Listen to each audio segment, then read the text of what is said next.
Like I said, if the clock goes off.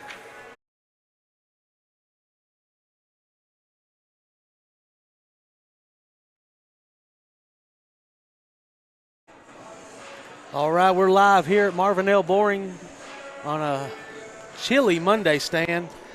High temperature about 40 degrees outside, but we are ready for some hoops inside. Yes, certainly. It feels like a basketball night, isn't it? Because it's winter, and things will heat up pretty quickly here for the Lady Governors and the Governors as they get into the bulk of the regular season play here. You know, pretty much it's a Monday night, but pretty much every Tuesday, Friday from here on in. A few Mondays and Thursdays probably thrown in. Yeah, they're considering this the home opener as William Blount comes in at 2-2 in Lady Govs action.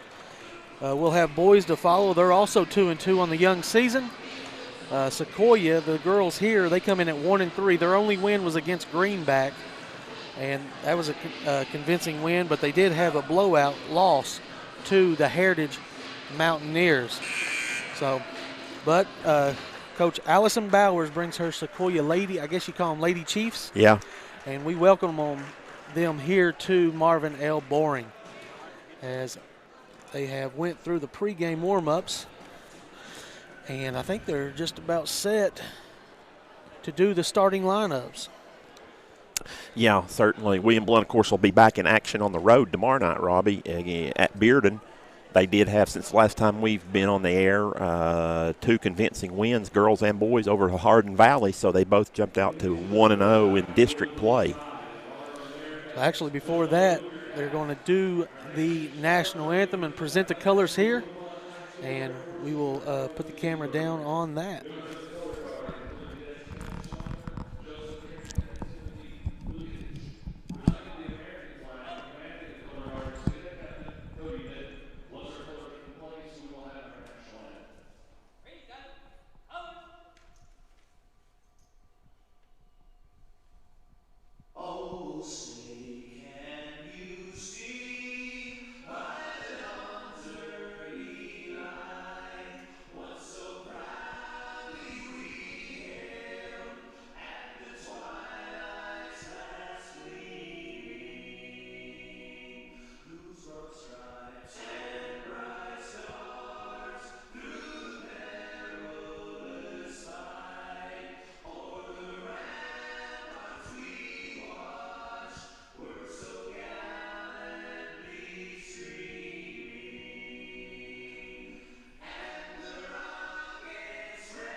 Awesome job there of the national anthem and presenting the colors from the William Blount Jr. ROTC.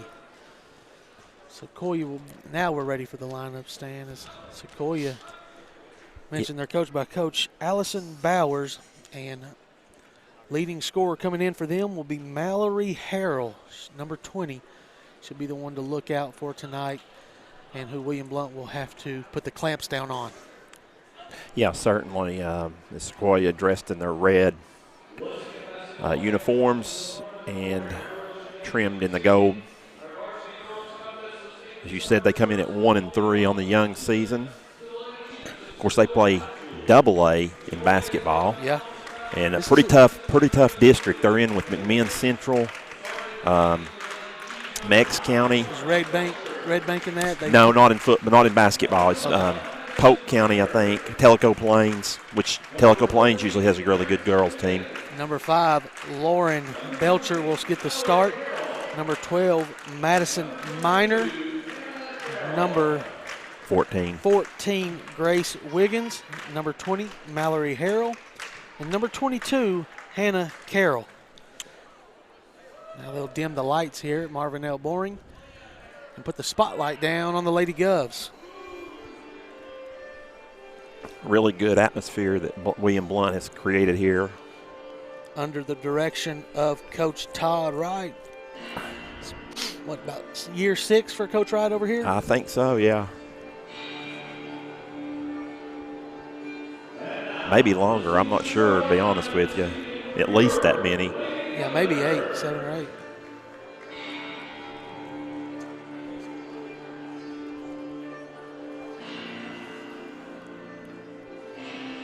Trying to get the Jumbotron going.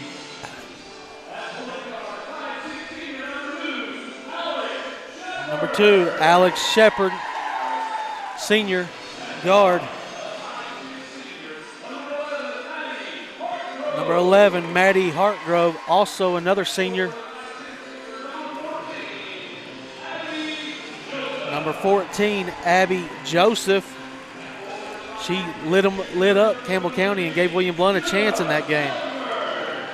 Jenna Kallenberg, she's a junior. She'll start at a forward position. And number 4, of course, the Western Carolina signee, Alyssa Walker. That's your starting lineup for the Lady Govs. From what I've seen, Stan, looks like we got a size advantage. Yeah. And that's not always the case. No. And with the district that we play in. But Coach Kallenberg getting his troops fired up. So, welcome y'all to the Gov Nation Network. I'm Robbie Lotz, joined with Stan Painter. And the home opener for the Governors. Okay. No matter. Go ahead. We're ready to tip it up. Head referee tonight, Danny Chandler. It'll be Mallory versus Walker to tip it up. Tip goes to Sequoyah, and they'll get it to the guard, Lauren Belcher. She goes right wing over to Mallory. Deep 3, nothing but net. As we said, Mallory's their leading scorer, and they better get out on her. 3-0, Lady Chiefs. Mallory Harrell. Harrell. Yeah. I'm sorry. Yeah. Alyssa Walker drives, kicks it over to Hartgrove. In and out 3, no good. Offensive rebound by Kallenberg. She'll find a corner 3 ball over, no good. Tipped over by Shepard. She'll get the offensive rebound and the assist to Alyssa Walker, and William Blount Govs, Lady Govs, are on the board, trailing 3-2. Good job on the boards right there for William Blount, Robbie. 2 offensive boards. Here's a steal by Kallenberg.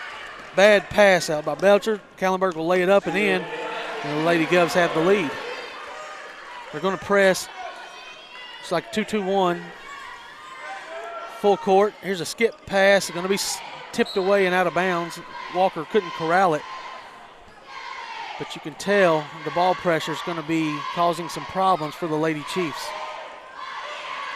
Belcher will bring it across with 6:55 left in the first quarter. Goes over to the right wing to Harrell. She'll penetrate, pull up 5-footers, partially blocked by Hartgrove, rebounded by Joseph. She'll find a guard in Shepard. She'll go over to the corner.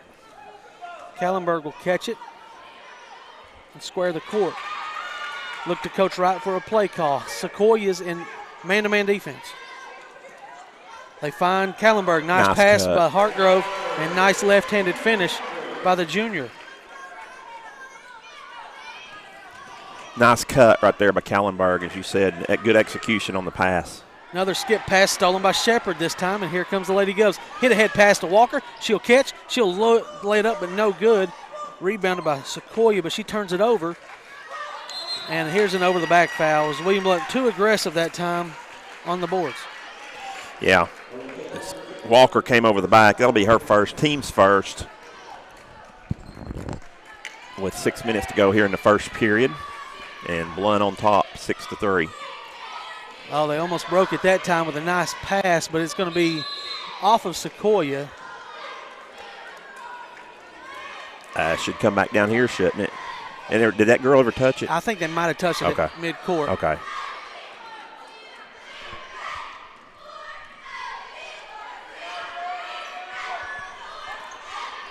Here is a 3-ball top of the key by Kallenberg. It's off to the left. No good. Rebounded by Hartgrove. Another offensive rebound for the Lady Govs.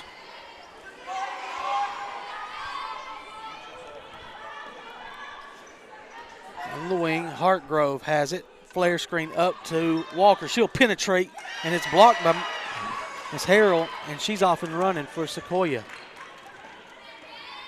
She'll go to the corner to Belcher. 3 balls up, 3 balls short. Rebound by Kallenberg. William Blount has numbers. Now they don't. Good D by Sequoyah. Oh, nice pass. And that's Shepard in her hot spot, mid-range specialist.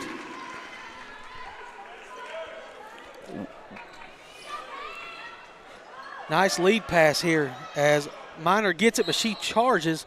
Oh, they're going to call a block, as it looked like Joseph had taken the charge there, Stan. Yeah, I don't think Todd Wright was real happy with that. The referee's explanation to him is that she leaned. I didn't see that. I didn't. First foul against Abby Joseph, second against William Blount, but that was in the act of shooting. So 2 tosses coming up here for Minor, who knocks it the first one down and breaks the drought there.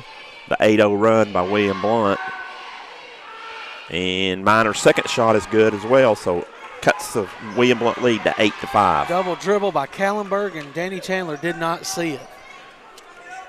So she's working against the pressure of Sequoyah, ball pressure. Crossover dribble, gets inside, finds it, Walker, and she'll lay it in.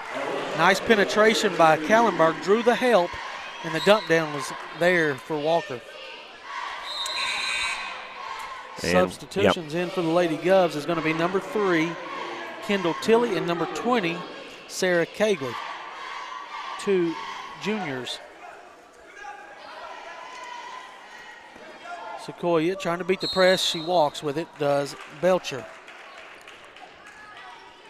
You know, Heritage played this team, Robbie, a couple of weeks ago and beat them really bad. And I think the issue may be the ball handling. If you press them, you know, the games possibly could get out of hand, it looks like, against better teams. Joseph's first shot's up. It's short, and another offensive rebound, this time by Tilley. She gets another one after she misses a layup. She'll find Shepard, mid-range specialist, in the mid-range for 2 more. But they don't look that bad in the half court. Right, but you're right. They're very capable of scoring. As Belcher beats the press, and she'll find a teammate into Wiggins. Wiggins will back out to Belcher. Now they'll skip it over to Minor. She'll penetrate and throw up a wild shot. It's blocked by Cagley and rebounded by Abby Joseph. She's going to take it herself. Now she decides to pull it out and find a friend. She finds Tilley. Tilley will penetrate and kick. Finds Shepard. Hesitation dribble. Pull up 8-footer this time. No good. Rebounded by Harrell and the Chiefs, Lady Chiefs. Swing pass over to Minor. She's not looking to shoot this time. Back to Belcher. Blunt straight up man-to-man, Robbie, have been since the tip. Belcher, good job of keeping her balance there. I thought she'd lose it. She finds Harrell. Back to Belcher in the corner. Uses the ball screen. She'll shoot a 3. No good. And they're going to call a push on Joseph, her second. Wow. So I'd say she will be exiting. Third whistled against the Lady Governors. And in comes number 12, Maddie Kelly. Also, McKenna Myers checks in for her first action, the freshman. And Walker and Joseph go out. Belcher working against the William Blount man-to-man pressure. Good. She'll find Harrell. And we got a timeout by Coach Bowers and the Lady Chiefs. We'll take the timeout here on the floor with them. You're listening to the Gov Nation Network.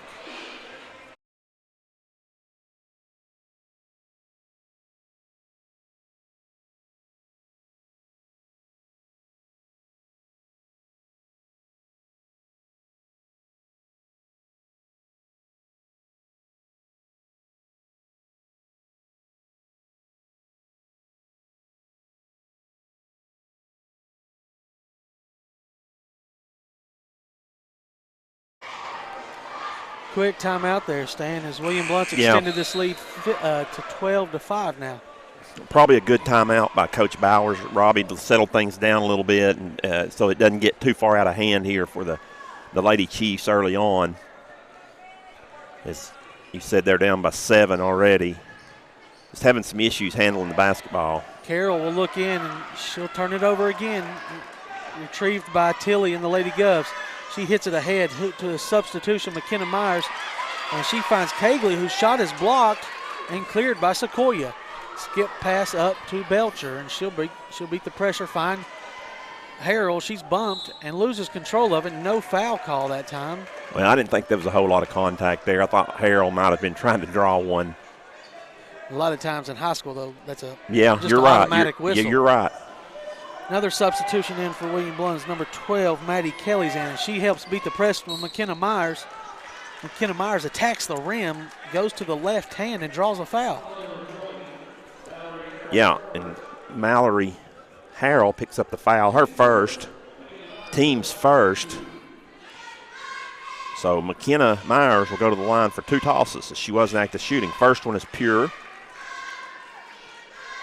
So she gets in the scorebook. William Blount extends their lead to 13-5. Second one is no good. Rebound by William Blount. And shot up and good by Harrell. No, excuse me, number 14, Robbie, on the other end. Grace Wiggins. Quickly down the court. 13-7 now. Yeah. Traveling called on Myers. I didn't see that one. But the female official in tonight's crew does call it.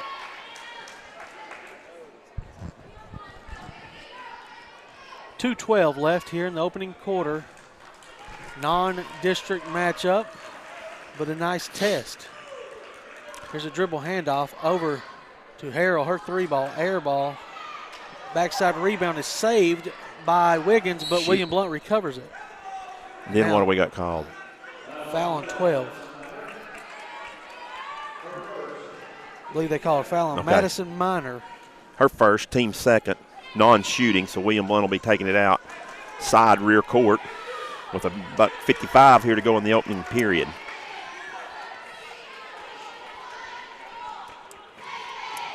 Hesitation dribble by Tilly. She'll find Hartgrove. 3-ball up is in and out. And rebounded by Wiggins. And here comes Harrell again down the right side. Cut off nicely there by Kelly. Makes her pick up her dribble. She nearly traveled. Back cut there by 22, Carroll. She can't get it to fall, and rebound by Cagley and the Lady Govs. Nice cut, nice find. They just couldn't execute the basket. Penetration kick to Kelly. No good on her 3. Rebound by Belcher. She's off and running. Tilly deflects it but can't recover it.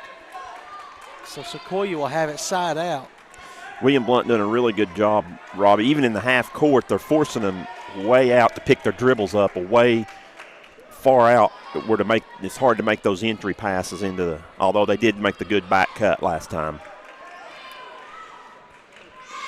Design play here is dribble handoff. It's again to Carroll. She'll find Minor in the corner. Penetration all the way in. Can't hit the layup too strong, and rebound by Kelly. She made a great move on the shot fake, Robbie, but just didn't finish. Under a minute here to go in the first quarter. Tilly will find Kelly in the corner. Reverse it back to Hartgrove, over the wing to Myers. She'll penetrate with the left-hand dribble. Euro steps through, can't get it to go, gets her own, and draws a foul on the putback. Wow, that's a pretty good move there for a freshman. Carroll's going to pick up this one. That's her first, team's third, but it was in the act of shooting. So 2 more shots coming here for Myers. Just like last time, she drains the first one. Increases William Blount lead to 7, 14-7. Second time, good. And score now 15-7. 38 seconds to go. Belcher has went the whole way. Actually, the starters have went the whole way for Sequoyah. No subs yet. Belcher will work against Tilly. Under 30 seconds. Count is on. Could get a 5-second count, and she did. Yep. Great defensive effort by Kendall Tilly. Poor recognition by Belcher. Yeah. Not to know that the count was on. Well, and some of her teammates, too. They they weren't working real hard to get open. So Tilly will go against the man-to-man. She'll hit the baseline to Cagley. She's short on the 8-footer, and Belcher has got an outlet run for Sequoyah. She'll take it all the way in, won't get it to go, and Cagley will clear for William Blount. See if they get one more shot before the buzzer. Tilly crossover, 4 seconds, 3, all the way in, floater up, and no good. That'll do it. Your score at the end of 1, the Lady Govs 15, Sequoyah Lady Chiefs 7. You're listening to Gov Nation Network.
Back here for second quarter action, Marvin L. Boring Gymnasium.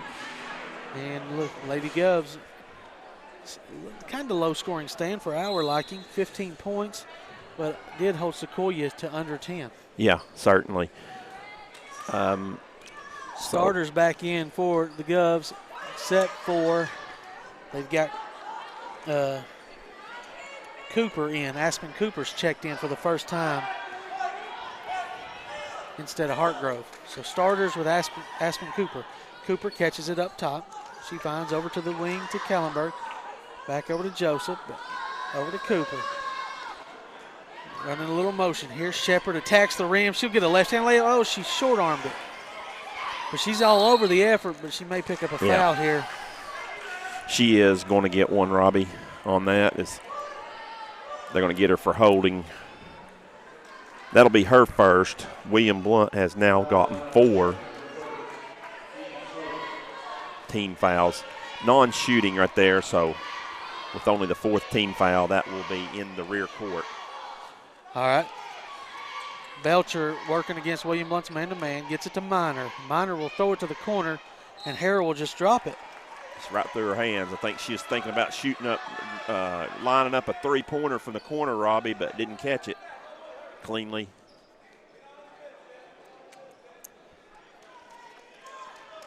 So turnover. Sequoyah will press a little more. Kallenberg overhead pass to Shepard. She gets it ahead to Joseph. Into nice. Walker and finds Cooper, and she'll lay it in. 3 passes, and you got a nice little layup there as Walker finds Cooper. 17-7.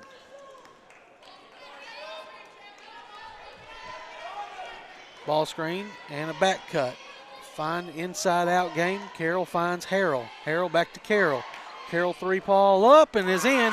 That's a nice play there for the Lady Chiefs. Harrell penetrated, Robbie, drew the help, kicked it out. Joseph now on this end attacks the rim and bowls over Minor, but they're going to call a block.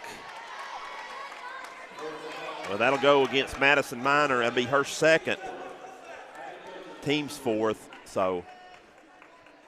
2 fouls for her. Nobody going to the scores table, so they'll ride it out, I guess, until she gets a 3rd. Joseph's first toss is up and good. And, yeah, I guess we'll see here. Robbie is yet to go to the bench is Coach Bowers. Second toss, no good. Rebounded by Minor, but nearly stolen away. Sequoyah has numbers if they could get it across. Belcher will find Wiggins. She'll find Minor. Minor will shoot a 3 on target, just a little short. Rebound by Cooper, and she's taking it herself. She'll penetrate or pivot around and find Walker, and she'll set up the offense. She penetrates and kicks to Joseph. This one should be in, and it is. Abby Joseph got the puppy set and stroked it. And the Lady Govs up 21-10 now.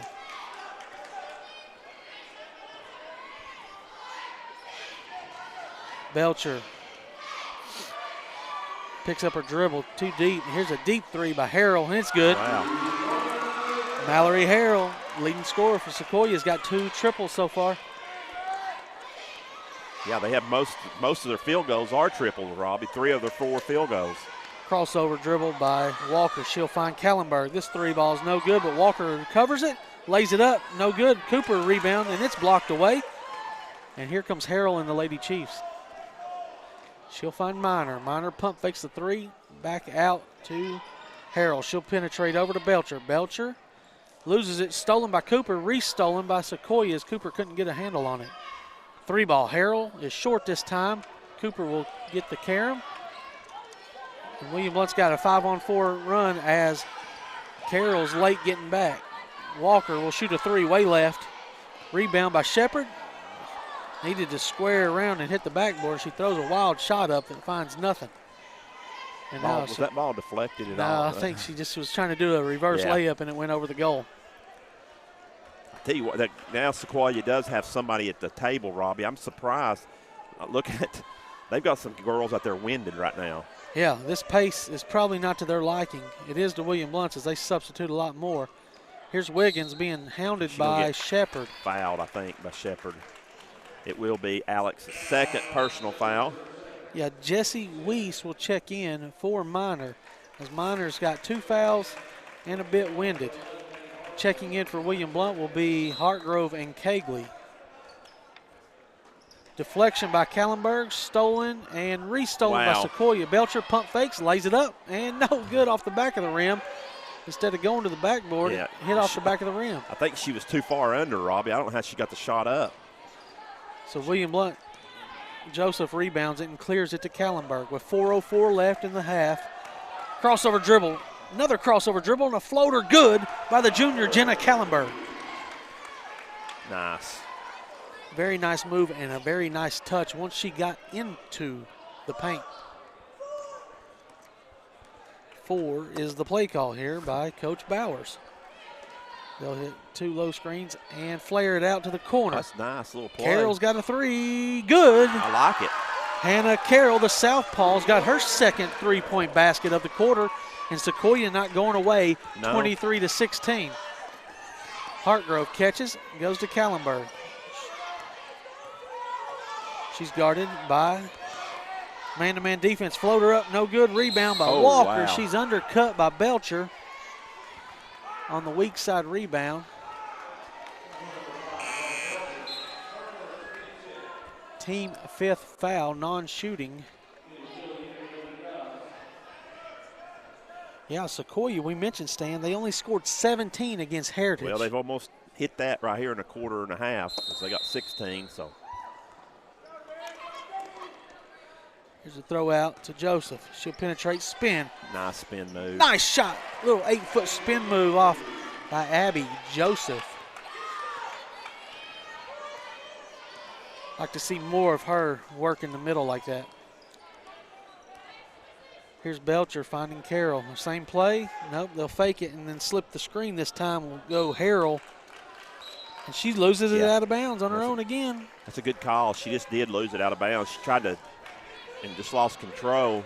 William Blount never hit the basketball, so it goes down as a turnover for Sequoyah, and William Blount will get the ball with 2:50 to go here in the opening half, leading by 9. Tilly will find Walker. 3 ball off this time, and William Blount fights for it, and it's going to be cleared by Wiggins and Sequoyah. Carroll will find Harrell. Harrell's 3. Good. 25-19. Coach Bowers has got to like what she's seeing from her Lady Chiefs. Yeah. Robbie, they've hit 5 threes, and they have 6 field goals. Tilly finds Kegley on the baseline. Can't go nowhere, so she'll reverse it out. Around the horn goes the Lady Govs. Kegley on the left corner, skips it across to Joseph. She looks into Walker, who's posted up. She'll kick it out to Tilly. Tilly will find Kegley. Kegley, nice strong move, up and in from just in front of the basket. As Tilly always trying to find the open person. Too unselfish sometimes. Right. So Harrell with the basketball, Robbie. You got to watch Harrell and Carroll here, the Harrell and Carroll show. Yeah, that's what it's been. Penetration this time by Weiss. She'll find Belcher. Nice save. Now there's a nice cut there by Harrell. She's bumped by Walker. No call. Rebound by Walker. And Joseph brings it across for the Lady Govs. Being double teamed this time. She needs to find somebody. She'll find Coach Bowers in the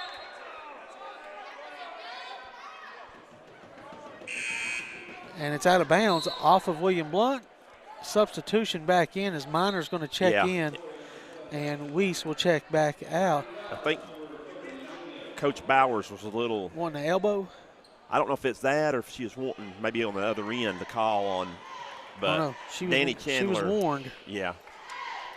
By the head referee tonight, and we know he's got a quick whistle from past years of experience. Here's a deflection by Walker. Terrible pass. Stolen away by Combs. Euro step by Walker, lay it up and in. 19-29 with a minute to go before the half. Remember, at halftime, we'll have statistics and scoring here in the Lady Govs home opener. Penetration by Belcher, wild shot. She's going to draw a hand check by Tilly. In the act of shooting, he calls it. Well, that may be, Robbie, from what she got right there on that previous play, that she was able to get that call right there. It's kind of out of control, but it goes down against Tilly, her first personal foul, as Belcher misses the first free toss. But she'll get a second one here. William Blount's sixth team foul. Sequoyah's committed 5. Second toss is good by Belcher. All right, 40 seconds to go. Tilly finds Walker. Working some offense here, a little motion. Hartgrove over to Kegley. It's deflection and stolen by Sequoyah as they'll get the alternate possession. Nice hands by Carroll and nice strong grip there by Wiggins. Oh, did they call a foul? Yeah, they called a foul, not a jump ball. Wow. So that's good for Sequoiahs. They'll get the next possession still. So, and she'll get a trip to the 1-and-1 line. Who was that on? Was Walker. That on Walker? Yep. That's her second personal foul. Free throw no good. And Sequoyah will get the offensive rebound with 18.3 left here before the half. Yeah, Todd. He don't understand. Yeah, I'm not real sure about that either. Too. I thought it might have been an alternate possession. Harrell will hand over to Belcher. Belcher penetrates, throws up a wild shot, deflected and rebounded, or blocked and rebounded by Tilly. 4 on the clock. She'll find Hartgrove. She travels. No call, though. Walker will get it. She'll lay it up. No good. And that'll do it for the first half of action. William Blount 29, Sequoyah 20. We'll take a break and come back with some scoring and some statistics from the first half. You're listening to the Gov Nation Network.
Back at William Blount High School, where the first half has concluded here in the girls' contest. Scoring, William Blount is led by Alyssa Walker with 6 points, also Abby Josephs with 6 points, and Jenna Kallenberg with 6 points. Alex Shepard has contributed with 4 points.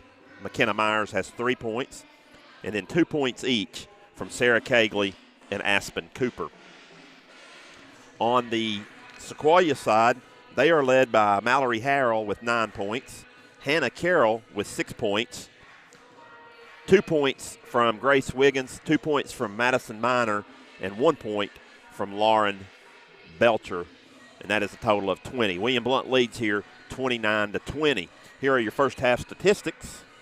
For William Blount, they were 12 of 33 from the field for 36%, and 1 of 9 from three-point line, though, for 11%, 4 of 6 from the free throw line for 67%. They were led, of course, by Walker, who was 3 of 8 from the field. Also was Abby Joseph, who was 2 of 3 from the field, and also 1 of 1 from the free throw line.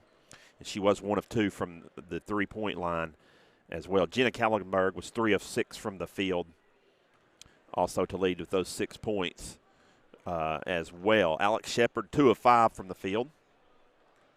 Also for William Blount, Aspen Cooper was 1 of 1 from the field. McKenna Myers was 0 of 1 from the field, but she was 3 of 4 from the free throw line as well.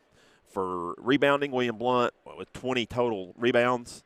They are led with Alyssa Walker has 4, Abby Joseph with 3, and Kendall Tilley with 3 as well. Assists, William Blount has made 6 assists. Alyssa Walker leads that with 2.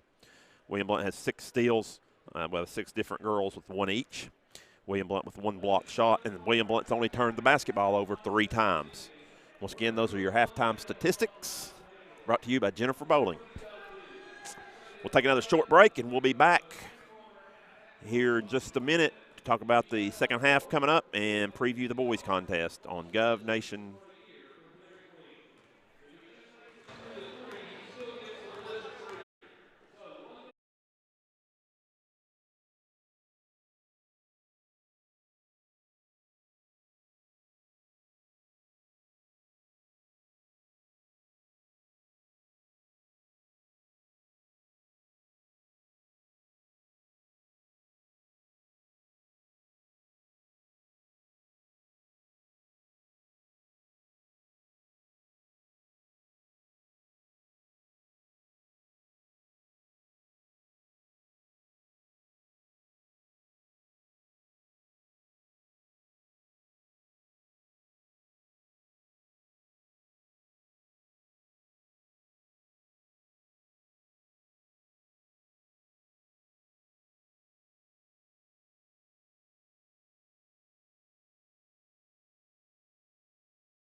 Back at William Blount High School, where halftime wrapping up here. William Blount Lady Governors have a 9-point lead over the Lady Chiefs here in this non-district game for the Lady Governors and Governors. And, Robbie, tomorrow night, both teams will be back in action on the road at Bearden. Yeah. But we'll be back here Friday night, and you can get that game right here, streaming right here. Yep, Gov Nation Network on WBGovClub.com. And that'll be against Maryville, big rival game. Huge game early on in the season. Both boys and girls. Yes, both teams. I think, the girls, of course, are playing for first and second. Boys, of course, trying to too. But it looks mostly like second place is what people are playing for this year, as Bearden returns just about everybody they had on last year's state runner-up team. They did lose 2 games in a row for the first time in a long time this weekend. So it'll be Sequoiah's basketball to start the third period here. So, Robbie, I'll turn it over to you. All right, here we are. And Sequoyah being trapped by William Blount nearly turns it over and toes the line and throws it off the leg of a Lady Gov. Yeah, they got a break there. Yeah, Blount came out double-teamed in the corner, Robbie, and I think that hadn't maybe like a half-court trap. They hadn't seen that, Sequoyah. Three-pointer up by Minor, no good. Long rebound out to Wiggins. She'll find Belcher. In and out on her three, tipped away and rebounded by Walker. Sequoyah shot the ball really well. We mentioned that they got blown out by Heritage just a couple weeks ago, but tonight, so far, only trailing by 9 and showing some good long-range shooting in the first half. Yeah, Robbie, they were hit 5 threes and only 1 2-point field goal and then 3 free throws. So here's Kallenberg working all the way in, throws it up too strong and rebounded by Harrell. She'll clear it and bring it herself. She's got numbers if she pushes it. She'll penetrate and kick it to Wiggins. She won't shoot it. Back to Harrell. She'll attack, lay it up, no good. Rebound by Joseph. And the Lady Govs. Walker over to Joseph. Looks like possible more zone action here by Sequoyah. Yeah. Or just a sloughing man. Yeah, it's zone. Shepard on the baseline. That's our spot. Yep. She'll make another one, and the Lady Govs are up by double digits, 31-20.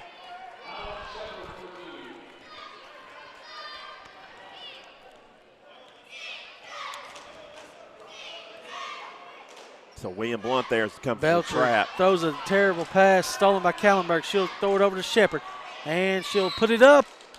Draws a foul by Belcher. Yeah, Belcher picks up her second personal foul. Of course, the first foul of the second half, either team. But in the act of shooting will be Alex Shepard, Robbie. So she'll get 2 tosses here. Alex on the night has not been to the free throw line as she knocks the first one down. She does have 7 points now and extends Blunt's lead to 12. And make it 13 as she knocks number 2 down as well. So see if William Blount can extend this game and kind of put it away here in the third quarter. They can double this lead up. Penetration by Belcher. She'll find Harrell on the wing. Back to Belcher. She'll skip it over to Carroll. You got to get out on her. She's in and out. No good. Rebound by Hartgrove and the Lady Govs.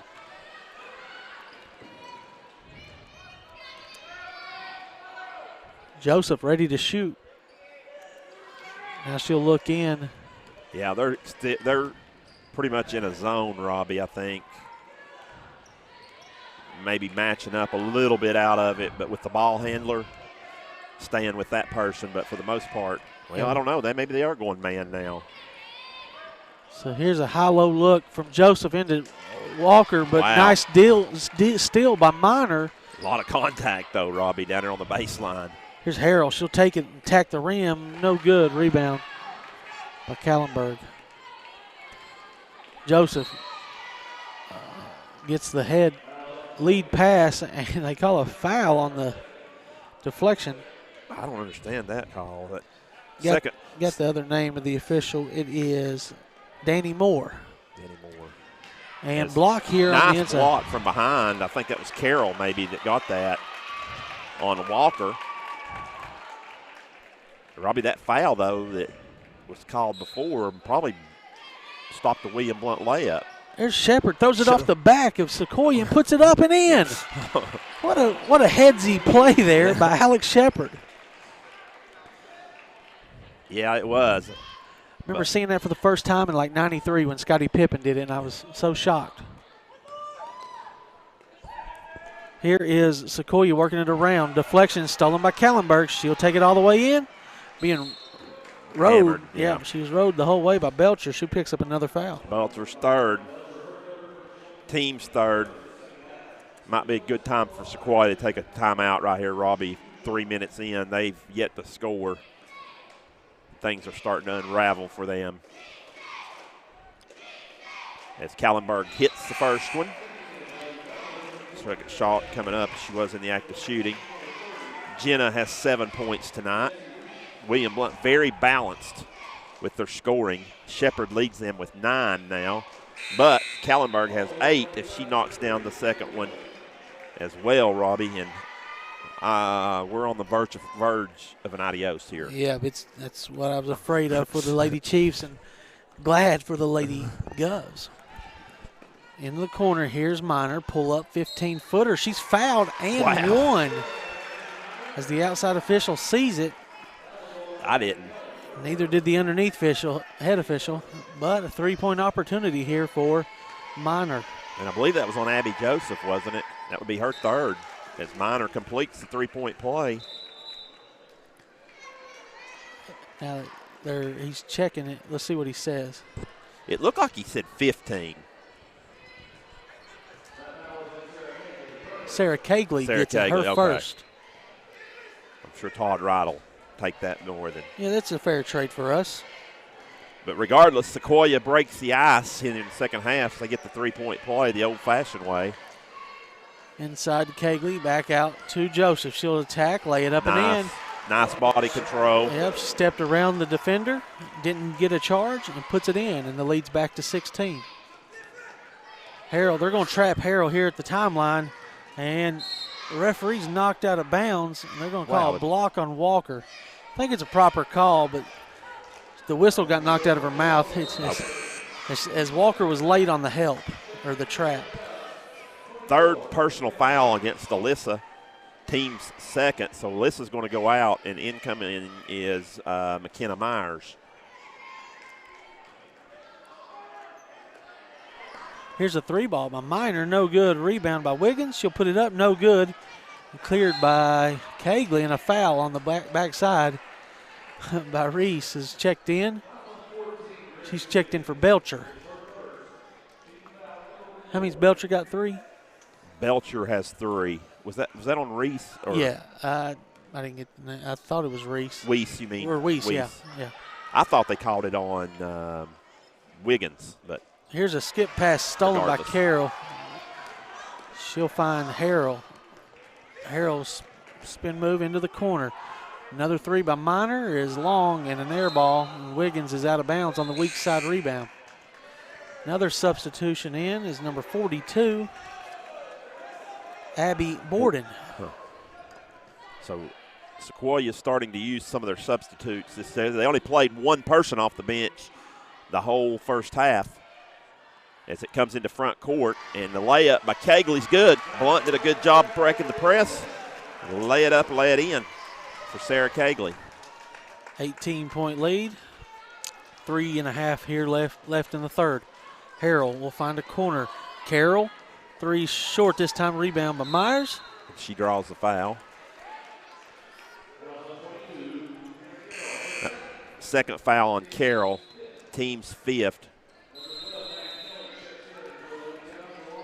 And timeout here by Coach Bowers. We'll take one with her. You're listening to the Gov Nation Network here on WBGovClub.com.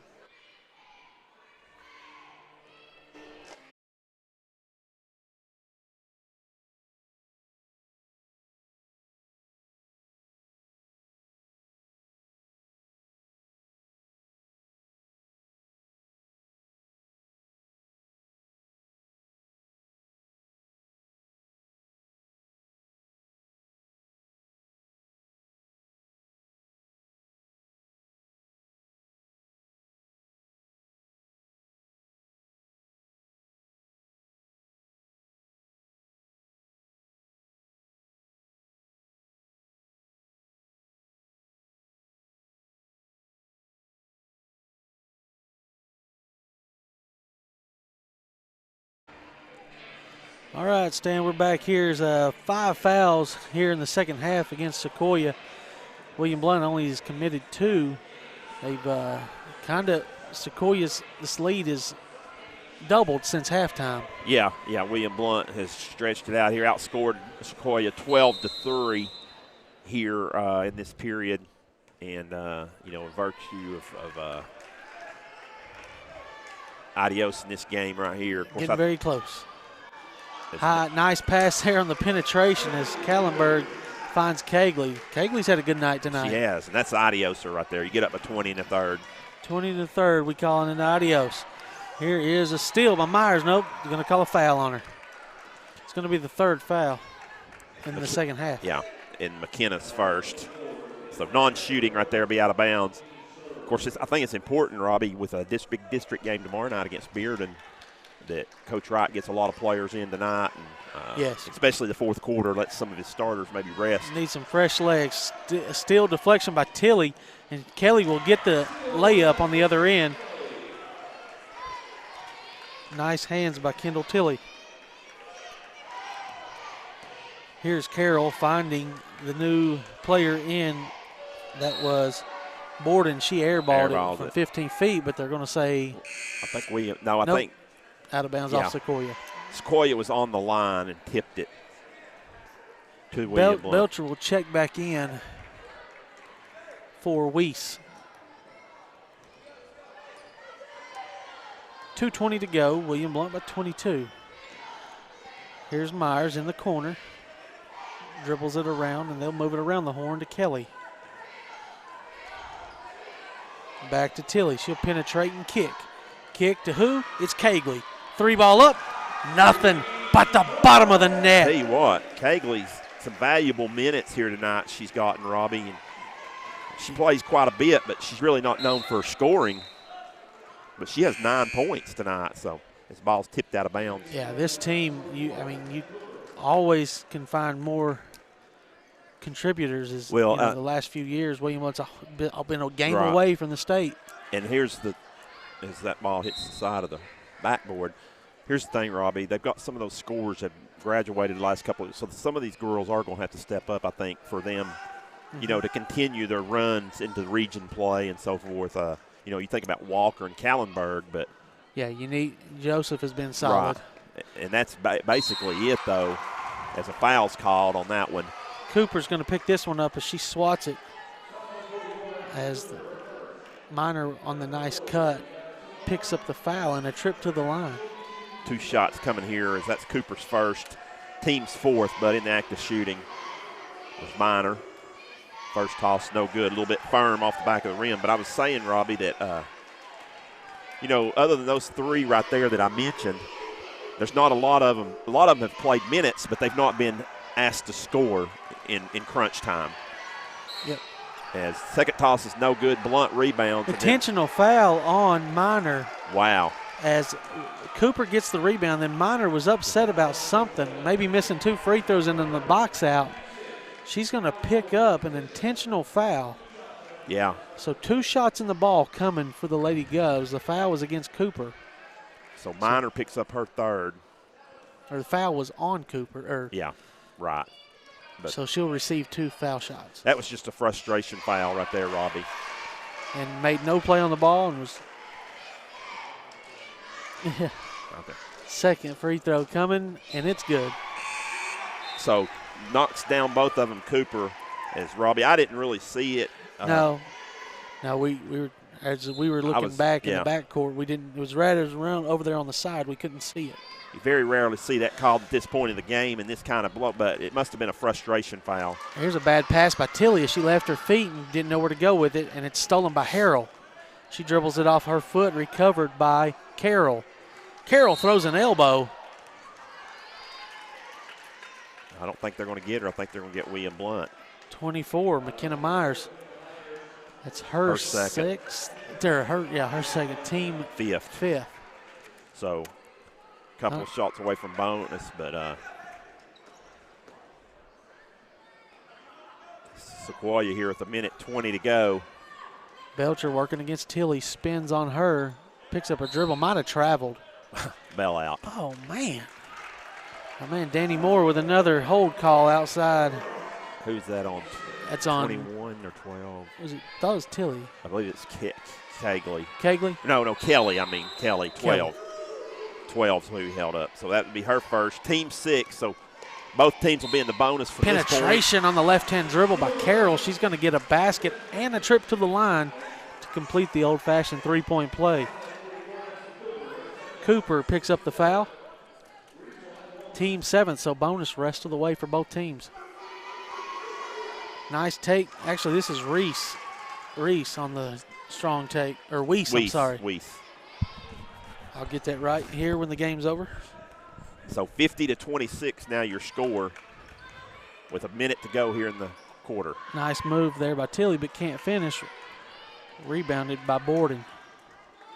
Bring it over to Belcher. She'll bring it across. Skip over here to Borden. 18-footer short. Rebound by Kelly.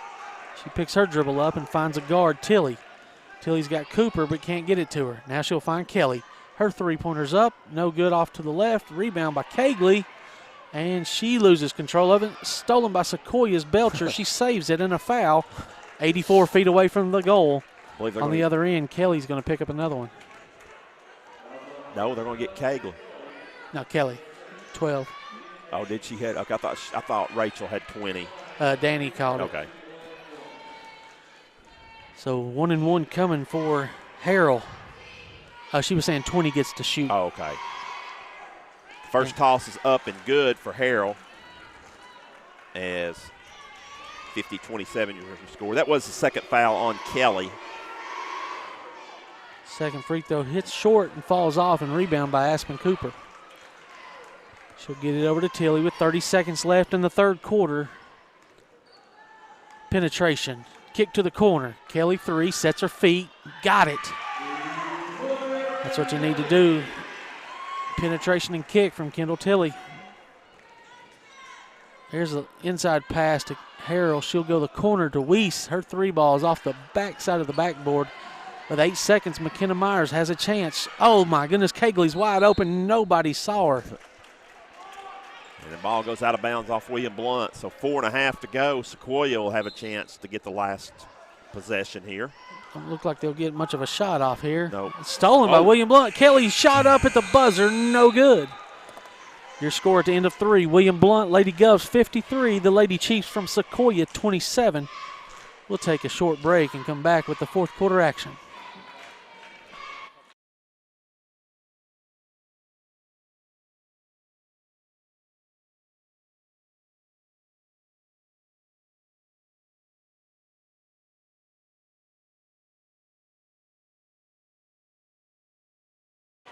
We're back here with some replays hopefully pulled up from third quarter action there as Lady Govs extended their lead from 9, now up by 26. So huge quarter. There was a strong take there on the steal and a basket by Kelly. The penetration and kick from Tilly to Kegley. Kegley with the three from the corner. There, so. William Blount right there, Robbie. You know, that quarter really took control of what I would have kind of expected tonight. So, and pretty much put this game out of the way. And so Coach Wright can probably mix and match a little bit with his starters here, probably play them a couple of minutes and then turn it over to some back cut here as William will come out with a play out of the timeout. Got the original starters in. We'll see how much more they'll play tonight. Make sure their legs, get them some rest so they got fresh legs tomorrow against Bearden. Lob pass to Walker. She misses the layup, but rebound by Hartgrove. She'll find the mid-range specialist in Alex Shepard, and she'll put another one down from 10 feet. Alex on the night, 12 points, Robbie. She's had a good night. See if is this a box and one maybe? See if we're going to box and one right here against Harrell.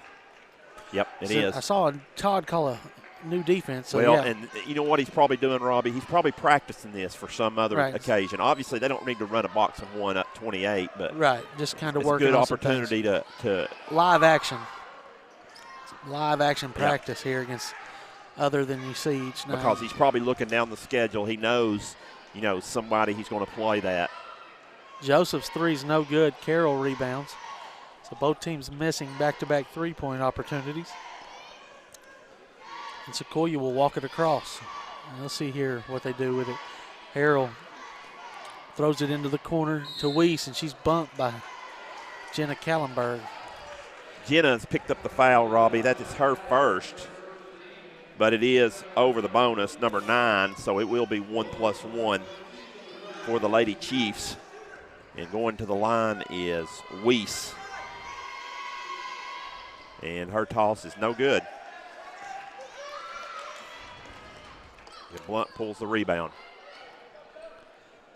Remind you that we'll be having the boys contest coming up after this one right here. Should be a good one, Robbie, as Sequoyah boys have had some impressive wins. Of course, one of their former players is coaching down there now. Pull-up 15-footer by Hargrove is no good. Tipped around and rebounded by Alex Shepard. Out to Joseph. She'll go around the horn. Back to Kallenberg, who airballs the three, but Shepard pulls it down. She'll kick it out to Kallenberg. She won't miss this one. Yeah, she will. Short. Can't get it to the rim. It's another offensive rebound for the Lady Govs. She's trapped and fouled by number 30, Weiss, and it'll send Abby Joseph to the line with 6:02 left in the fourth, up by 28. So Weiss picks up her first foul.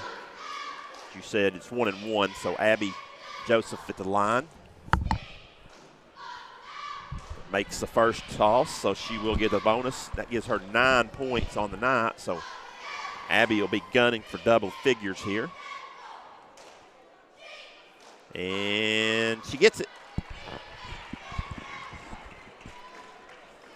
So William Blount leads by 30, 57-27. Inside pass here to Borden. She'll left-hand hook it up short. Rebound by Shepard. Shepard's racking up some rebounds. Get her final tally here shortly. It's in between games. We'll have stats and possibly an interview from a player and a coach. Pull up by Hargrove, no good. Long rebound out, tipped out to Kallenberg. Another three ball, no good. And Shepard nice inside. cut. Another basket for Shepard. Good pass by Joseph. Tell you what, Alex Shepard's had a really good night, Robbie. I think I've said that a couple of times. She's got, on the night, 14 points to lead the Lady Governors. Yep. Another possession or two, I'd say, before Todd pulls the bench. Penetration by Weiss. She'll get a layup that will fall off, and Kallenberg will clear it. Skip it ahead to Walker. Walker will take it, right-hand dribble with a spin move in the lane, and she's fouled going up for 2, and we'll get 2 more free throws. They're going to get Carroll with the foul, Robbie, her third. So the answer to our question we had pregame was mercy rule. It's just like football. 35. 35 in the second half, I guess. Well, no, it's fourth quarter, I'm pretty sure. Okay. I'm pretty sure it is fourth quarter. Still not equal. Equitable, is it, too? Not at all. So Alyssa hits the first free toss. Five possessions in football compared to 12 to 13 in basketball. Alyssa makes both tosses. We could get into that tonight with up by 34, Robbie, right now. So getting close with 4:50 to go. But I don't think it ever comes off, does it? Well, we don't know. Doesn't matter because a 3-ball down by Weiss. Yeah. And the lead's back down to 31. Myers isn't looking for the ball. As Walker throws it to her, she was making a cut, and a steal there by Sequoyah. Belcher looks inside to Borden. Borden gets another shot up, gets her own rebound, puts in the left-hand layup, and it's good. Borden likes to get some shots up. She's got 4 or 5 already. Lead pass up to Joseph. She caroms this one off the backside and rebounded by Sequoyah. Belcher gets it in the corner. She'll penetrate and kick. Carroll for 3. Wow. Nothing but net. It's a quick 8-0 run, isn't it, by the Yes, and Chiefs. this is a good bright spot that Coach Bowers can build on for her Lady Chiefs. And that might just adios our mercy rule. Short again is Kallenberg on the 3. Rebound by Weiss. Deflection over there by Walker. And Cagley and Tilly and Combs will all get to check back in, and Cooper. And that'll do it for the starters tonight. As a good home opener, they're going to get the rest of the night off with a 26-point lead here with 3:42 to go.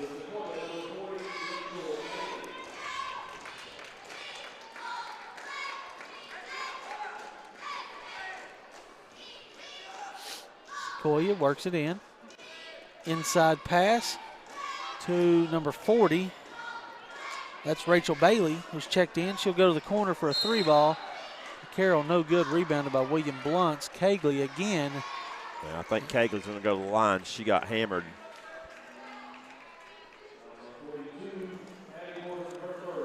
Borden. Yeah, Borden's first foul. The team's 9th, so it still will be 1-1. Belcher checks out for the night, and Olivia Underwood will get some run. Also, number 23, Macy Miner.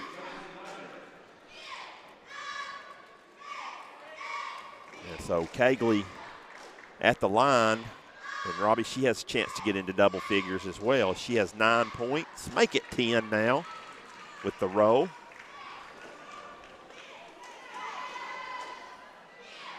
William Blount leads by 27. And Kegley back to the line for her second toss. No good. And a rebound off of the Sequoyah. Nope, they're going to call it off William Blount.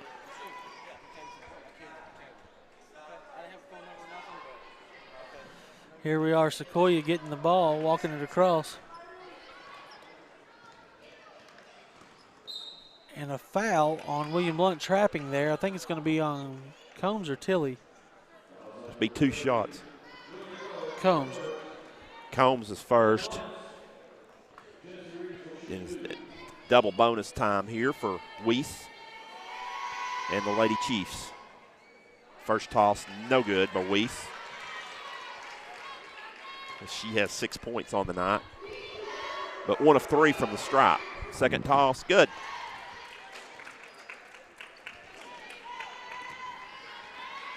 Here comes Tilley. She'll go to the corner to Myers.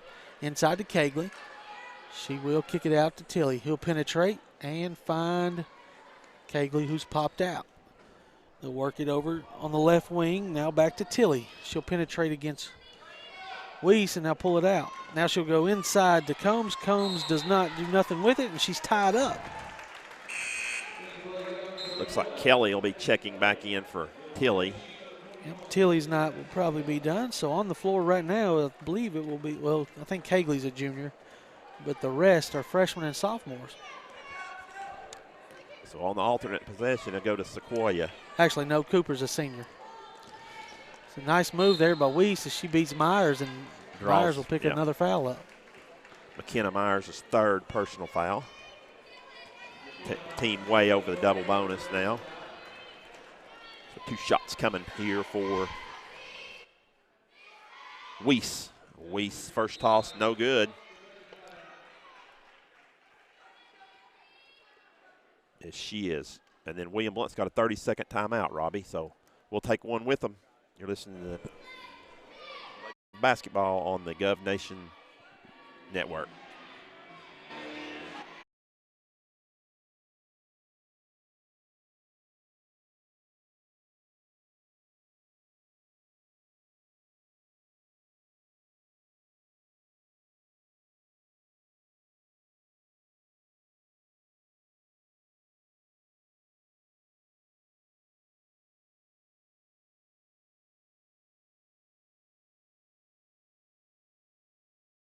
Arian Jones said his old coach is coaching the Sequoyah.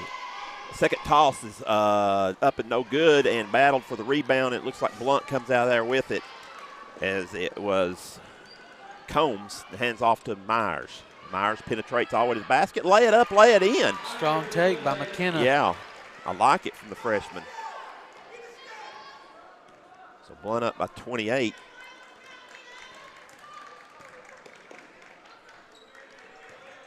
In the last couple of minutes here.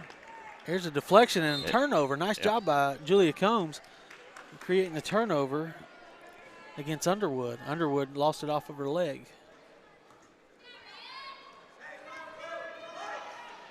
.218 to go. This one's been adiosed since the 3rd quarter. Kelly will give it to Myers. Myers will penetrate. Nope, she'll keep it out around the horn to Kelly. Into Combs. Combs gets it into Cooper. Cooper, wild shot blocked by Sequoyah's number 21. Massengale. Massengale picks up her first.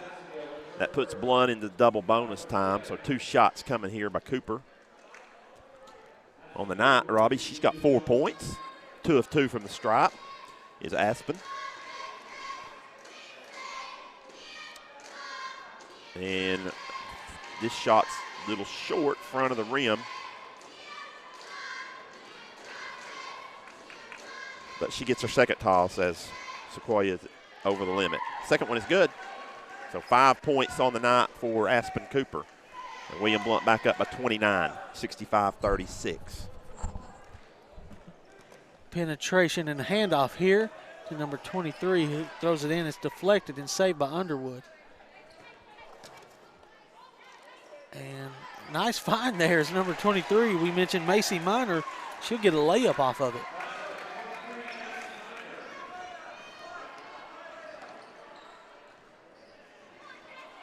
She's got to be a freshman, I would think. Yeah, and I think she's the younger sister Yeah. to the other Minor. Here's a floater, no good by William Blount, but an over-the-back foul. On 0. No, it's going to be on Cooper. Zero's going to get a shoot. Oh, okay, okay. So Underwood will get a chance to get in the scorebook tonight. Aspen Cooper, Robbie hit with her third with 1:22 to go here. 65-38, your score.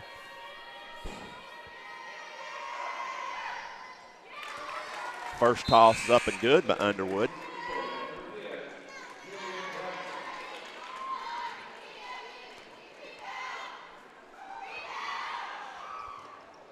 Second toss good. She got the roll. So 25-point lead now as McKenna Myers will bring it across. They're going to clear out maybe. Gets it to Combs. Over to Kelly. Now to Myers. Working it around the horn are the Lady Govs, running some clock. Cagley will catch it on the wing and find Combs. She'll penetrate this time and lose a handle on it, and it's thrown in the backcourt, and here comes Massengale. She's on the floor, and William Blount, Kelly jumps in there and gets a jump ball tie-up. 43.2 to go. No, they're going to call a foul on Kelly. That may be the right call, Robbie. Yeah, it was kind of wildly, jumping on there wildly. It's one thing to be on the floor, but you can't just jump on top of somebody. So her third. It's really irrelevant here at this point in the game as Massengale knocks down the free throw. So she gets in the scorebook.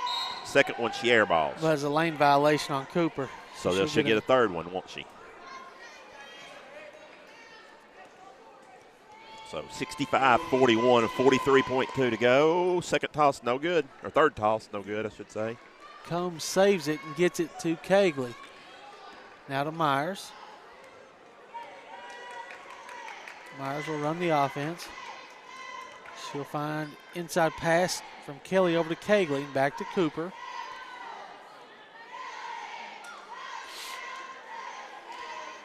Combs gets it over to Myers. 17 on the clock. She's running it down now. See if they'll take care of the balls. Cagley will not. As deflection, but saved by Cooper with 7 on the clock. Countdown is on. 4, 3, 2, 1. This one's signed, sealed, delivered. The Lady Govs 65. Sequoyah Lady Chiefs 41.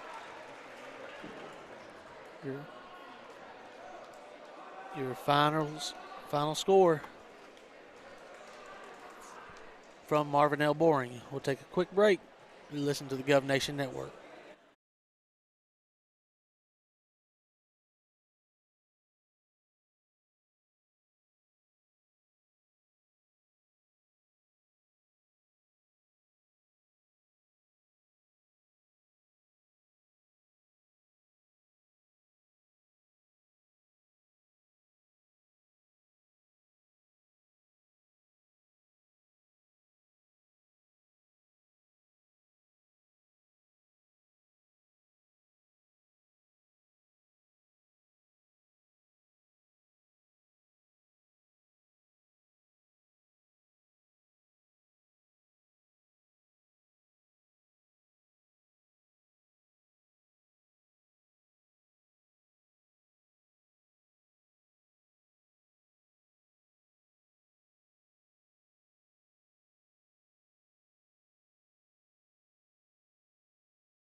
Back at William Blount High School, where the Lady Governors wrapped up a victory tonight, a non-district game over Sequoyah, easy fashion. 65-41 is your final.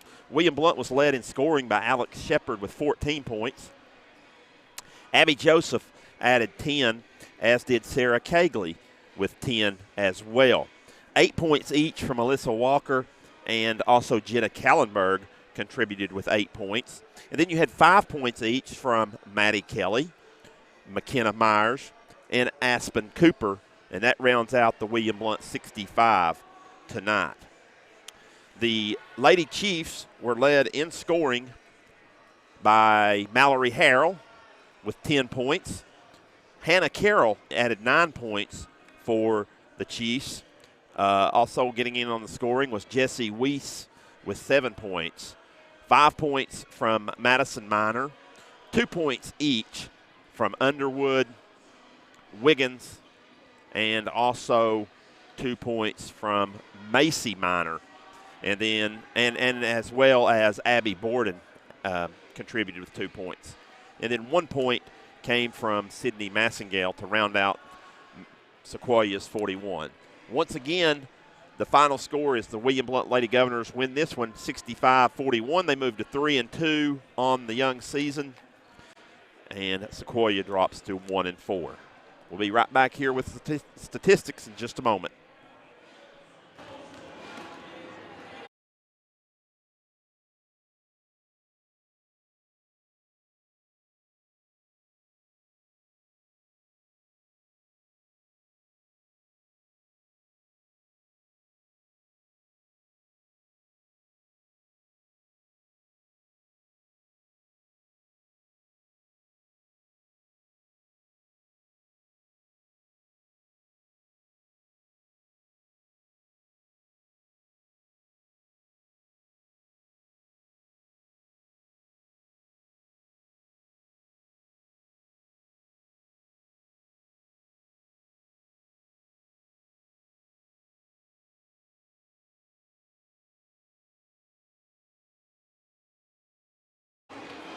Back at William Blount High School, where girls contest is final. William Blount easy win tonight, 65-41. Here are your statistics for the girls contest. William Blount was 23 of 59 for 39% from the field, 20 of 42 for 48% from 2-point. Not very good from 3-point, as they were 3 of 17 for about 18%. They were good from the stripe, though, 16 of 20 for 80%. Individually, led by Alex Shepard's 14 points. She was 6 of 9 from the field and 2 of 2 from the stripes. Also getting in on the scoring was Abby Joseph with 10 points. She was 3 of 6 from the field. That was 2 of 3 from 2, 1 of 3 from 3. She was 3 of 4 from the stripe. Also 10 points from Sarah Cagley, who was 4 of 6 from the field, 3 of 5 from 2, 1 of 1 from 3, and 1 of 2 from the stripe.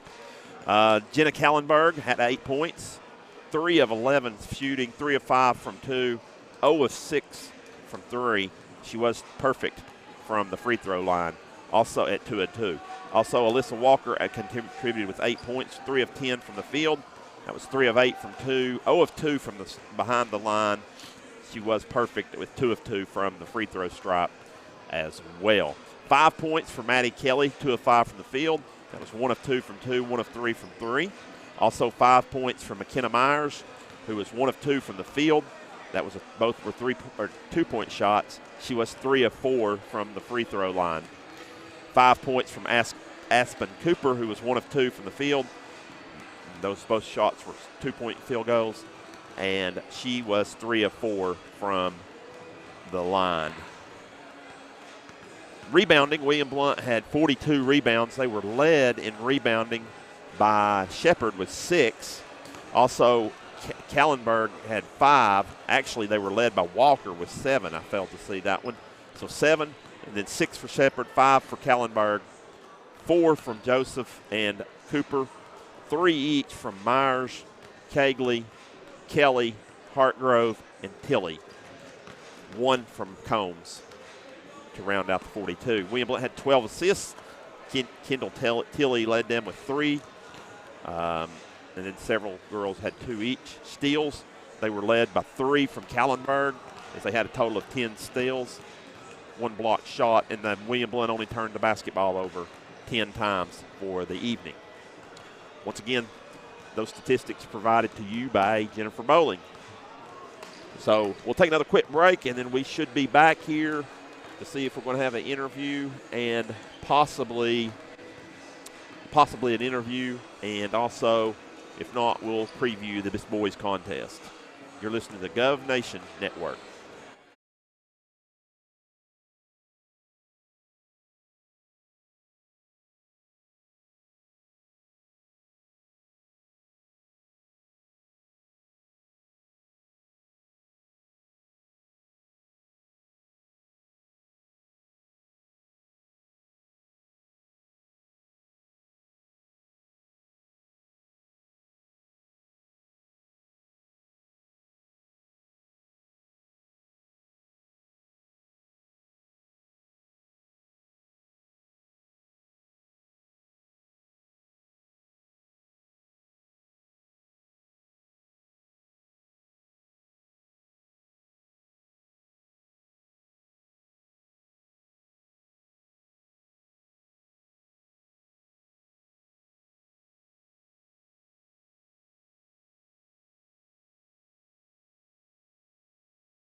All right, we're back here at William Blount High School. Good win tonight for you, Alex. You came out tonight, 14 points, 6 rebounds. Talk about your team's effort tonight. You had a 9-point lead, extended it there in the third quarter up to 18 and pushed it out to about a 25-point win tonight. Yeah, I thought we did well for our first game. We came out, hard, and we wanted to win, especially with all the new technology we've been having. It really boosted our team's momentum, I believe. Yeah, we get a good home court advantage now is what we're looking for. But tomorrow night you're on the road, and you got a big test over there against the Bearden Lady Bulldogs. Talk about what you know from Bearden and what you expect from what you're going to see tomorrow night. Well, it'll definitely be a tough matchup for us. They're one of the best in the district. They've been good in years past. We've had a tough time beating them. It's been close games. So I believe they'll be a tough matchup for us. All right, 14 points tonight. Is that a career high? I've gotten 15. 15, okay, so that's nice. So we're very close. So we'll try to be able to keep going up with it. All right, thank you for your time tonight, Alex. You can hand it over to your coach.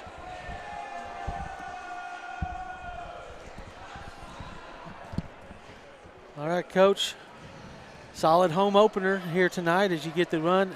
Tough shooting there in the first half. Sequoyah hit 5 3-pointers and kept them within striking distance. Yeah, they did. They shot it really well in the first half. And I made a mistake on the scouting report. Obviously, I said that 12 and 22 were the shooters. And didn't have 20 on there, and she hits 3 early, and that's on me. I mean I didn't really know that she could shoot it that well, and we weren't getting out there. She shot it from deep a couple times too. Yeah, so they were. But they did. They shot it well. You got to give them a ton of credit. They came out and played hard, and they play a tough schedule. I mean, I believe they've played 4 games. They're 1-3. This tonight was their 5th game, and they played 3 AAA teams. They played Heritage, McMinn County, Red Bank. and us. Red Bank's just AA though, I think. Okay. Yeah, okay. Red Bank and then Greenback. But yeah, so 3 AAA teams, and then she's getting out there and doing a good job with them. Coach Bowers is, and I thought the third quarter might have been the difference. We kind of came out and pressured them a little bit and started turning them over and stretched out a 9 or 10 point game out to about 20, and then from there it was just sloppy basketball, and I wasn't happy, but we'll take it. So we move on to tomorrow night. Yes. You're 1-0 in the district. Got a good opportunity to steal one on the road tomorrow against the Bearden Lady Bulldogs. Yeah, I mean, we'll have to play a lot better than we played tonight, Robbie. It's don't take anything away from Sequoyah, but I think Bearden's probably a little bit better than them, and we're going to have to, we're going to play smarter.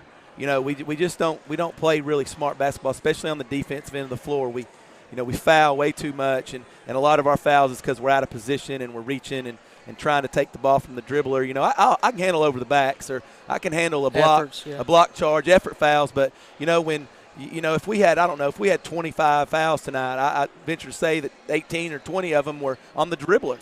And it's just lazy. Right. And we're gonna have to really tighten up defensively if we want to make a run in this district. That's for sure. Yeah, third quarter they did stop the fouling a little bit better, and you got to extend the lead. Yeah, and that's funny because that's also when we were trapping and doing all that kind of stuff. So I don't know. Also, so you got that, and then the district game Friday night against Maryville. We've got this home. Alex Shepard was talking about the home crowd advantage. They try to build up the home crowd advantage, and sure. So two big games. Two big games this week, and I told the girls that these two games this week. You're never defined for your season in November. But I do think that tomorrow night and Friday night, and I told the girls in the locker room, will define a lot about our character. We can't play sloppy and we can't play unintelligent and expect to win these games tomorrow night and Friday night, because Bearden and Maryville, if not the two best, they're two of the best teams in our district. There's no doubt. Bearden is a state tournament team with a lot of pieces back. Maryville was a really good team last year that battled through some injuries, and now they're playing a lot better. I mean, our district is just tough, and we've just got to be smarter and be better basketball players on the intelligent side. All right, Coach, thank you for your time, and best of luck. Thank you, Rob. This week. There you go. That was the head coach, Todd Wright. The girls are now 3-2 with a winning record, but they got a big contest tomorrow night at Bearden, and then back here Friday night. And we'll take another short break. You're listening to the Gov Nation Network.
All right, we're back here for boys action, Stan. Coach Pennington comes in. Andy Pennington, head coach for Sequoyah. Starter Dylan Stokely. I believe it's Stakely. Stakely? Yeah. Because there's a Trevor Stakely, too, on there. So it was kind of hard to tell off the book, but. We'll get the rest of those when the lights come back on. Gary Stenick got through those a lot quicker than we did. So now the Govs come in at 2-2 with a record of 2-2. Those wins are two in a row. They beat Hardin Valley last Tuesday and beat South Doyle the Saturday before that. Starting point guard, number 2, Chance Pride. At wing, number 3, Brett Bowling. Number 5, another senior, Grant Reardon. Reardon coming in averaging about 16 a game right now, Stan, early on in the season. Number 21, Destin Deering. And, of course, the other all-district, him and Brett Bowling, the two all-district returners, Jordan Tarver. So that's your starters for William Blount. They'll go with 5 seniors. Starters for Sequoyah, we'll go over those again one time. Stakely. Joe Grant will be number 24. Number 11 will be Cade Fritz. Number 35, Trevor Stakely. And number 44, John Douglas Wiggins. And John Douglas Wiggins. I believe John Douglas may be the one leading them in scoring this year. But they will play several players, right, Robbie, from Yes. what you're scouting? I'm assuming 3. I see 3 with their warm-ups already off. Tip control by Tarver, and he gets it to Pride. Penetration to Bowling for 3. It's up, and it's good. William Blount's up 3-0. That's a good start. Here comes Grant. He'll run the point, and he'll find Stakely on the wing. Now to Douglas Wiggins. 3 ball up is up, no good. Rebound by Tarver. He'll get it over to Pride. Pride will penetrate, throw it up. Reardon will catch it and float it, no good. Rebound by Brett. Over to Tarver. Tarver will penetrate, kick, lay it up, no good. And rebounded here by Stakely, Trevor Stakely. He'll get it to Fritz. Fritz ahead to the other Stakely. This one is Dylan. Wiggins on the wing, will penetrate, travel, gets it to Stakely for 3. It's good, and we're tied 3-3. Yeah, Dylan Stakely spotted up right there, Robbie. Penetration, got the help, kicked it out for the layup, or for the 3. Tarver finds Deering, he'll lay it in. William Blount's got the 5-3 lead now. Nice run in the court there by Deering. Wiggins penetrates, and Pride can't get the steal. Grant will kick it to Wiggins. Wiggins penetrates and kicks. Corner 3 this time by Fritz is way off. Rebounded by Pride. Pride will bring it across, and it's deflected off of Sequoyah. Nice play by Bowling. Substitutions in for Sequoyah will be Seth Moser, Gunnar Millsaps, number 3, and number 12, Gavin McKee. So they're not doing 5 in, just 3. but 3. Bowling will work a 2-guard set here with Pride. Corner 3 by Deering. It's nothing but net. That's a nice added dimension to his game, Stan. Yes. William Blount off to a hot start here. 3-pointer up by McKee, and it's good. He's a left-handed shooter. So the tempo is where Sequoyah wants it. Tarver 3. It's good. Wow. 11-6. This will be a shootout tonight. And that's what we expected, Robbie. Here's a 3 ball by Grant. It's good. 11-9, up and down. I'm just hopeful that our statistician, Jennifer Bowling's able to keep up. Tarver will lay it up. Can't get it to go, and cleared by Grant. Ahead to Millsaps. Now back to Grant. And a foul called on Tarver. That's a cheap one. First personal foul. First team foul. Ain't very many opportunities to foul. No. So, I mean, 2.5 in, and we got our first foul. I like it. We don't have a shot clock, Robbie, but we wouldn't need one if we did, would we, in this game? No. Here comes Millsaps. Penetration. That's offense. That's a good call. Tarver took it. Yep. Jordan's a specialist at that. I believe that's Mosier. So 4 substitutions in this time, Stan, as number 4, Cooper Strickland, will come in with the other 3. So Are the 3 coming back, though? So now they've went 5 deep now, or 10 deep total. Are you sure? Or were the 3 that came in, some of those were ones that were already there, or are they all new guys? No, there's some that were there. Okay. Here's a layup here by Pratt's. Nice find by Tarver.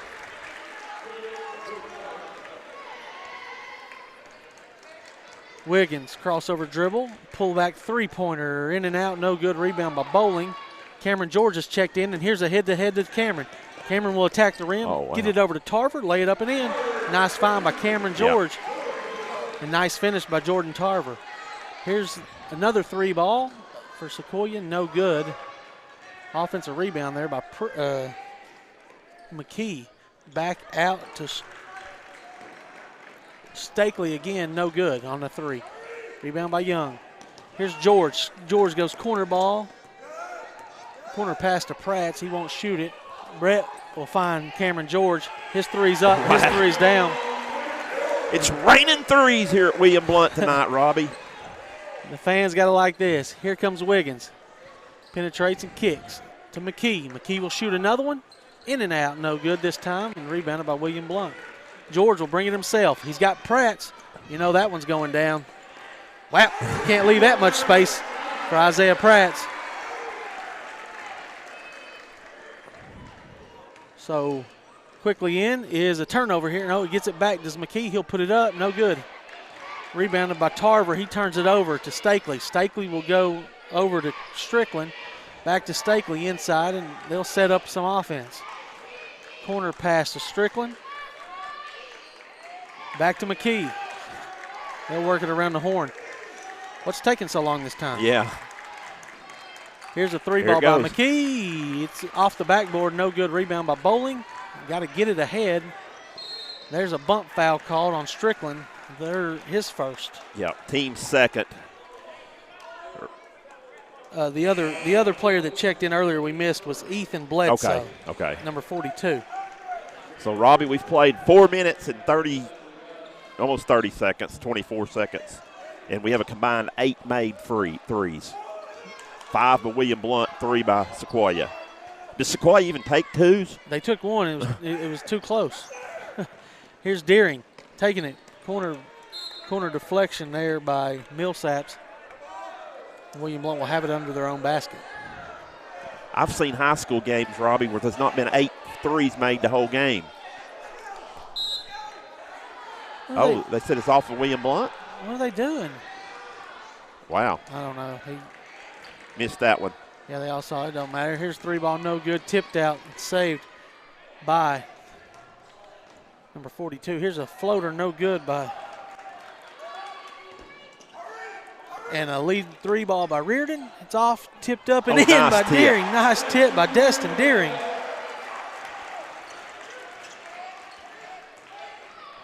Working it around the horn to Wiggins. Could have been an offensive foul there as he lowered the shoulder. He'll attack again, pump fake and get a foul himself. Nice play. A three-point play the old-fashioned way by Wiggins, I should say, if he converts. That foul was on George. That's his first, second committed by the Governors, and Wiggins goes to the line looking to complete the three-point play. And he does.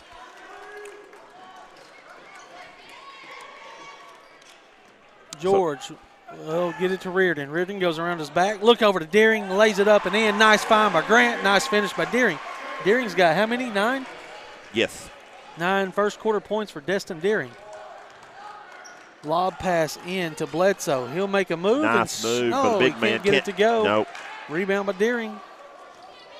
Grant will find George. George up to Pratt's. 3 balls up. 3 balls down. That's his spot.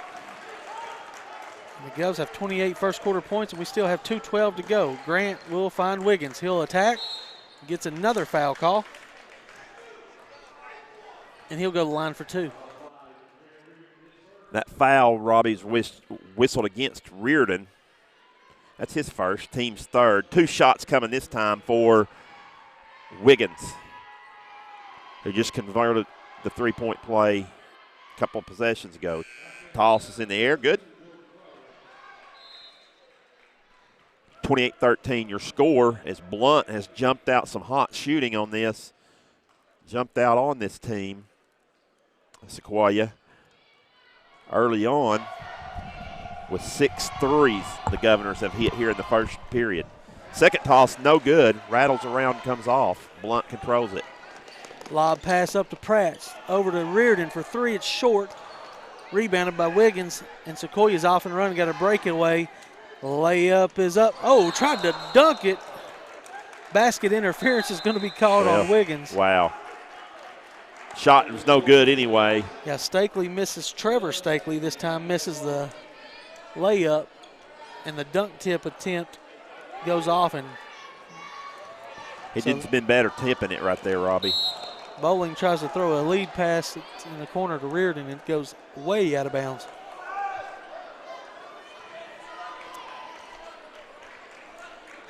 So 1:44 to go in the first. Crossover here by McKee. He'll get it inside and back out to Stakely for three. No good. Rebound by Reardon for the Govs. He'll bring it himself. Looking to find somebody in the corner. Finds Pratt, but he's out of bounds. They liking to, William Blount's trying to play to this tempo with them, but well, it's been a good start for William Blount, no doubt. They have forced a couple of turnovers. Here comes a big three ball. McKee, no good. Rebound by Bowling. He'll throw it up, this time to Reardon. Reardon spins inside, gets his shot blocked and out of bounds. Nice job by Trevor Stakely. Good spin move, though, by Reardon. 1:11 to go here. Okay. Lob into Deering, over to Bowling. He'll penetrate, pull up 8-footer, nothing but net. Nice mid-range shot by Brett off the dribble. I like it. Here's McKee. He'll work it back to Wiggins with a minute to go, under a minute. Corner three ball by Grant. No, he pump fakes. Now he steps into one and hits it. Got Pride to fly by.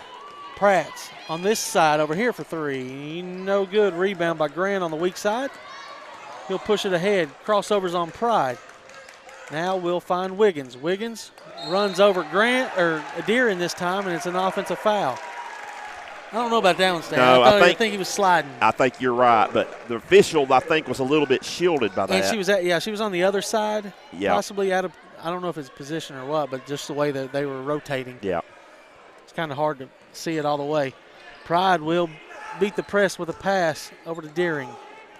Now he'll look into Bowling. Bowling will catch, feed it to Pratt. He'll lay it up and in. 32-16. They doubled up Sequoyah in the first quarter. 15 seconds left. Grant will bring it across the line. Beats William Blount to the lane, but now they'll kick it out for three ball from McKee. He's got his second one of the game. And 5 seconds left on the clock. Pride's got to go. He'll get it across. It could go in. Oh, a little off. And that's the score at the end of one. William Blount 32, Sequoyah 19. We got some replays for you here from first quarter action.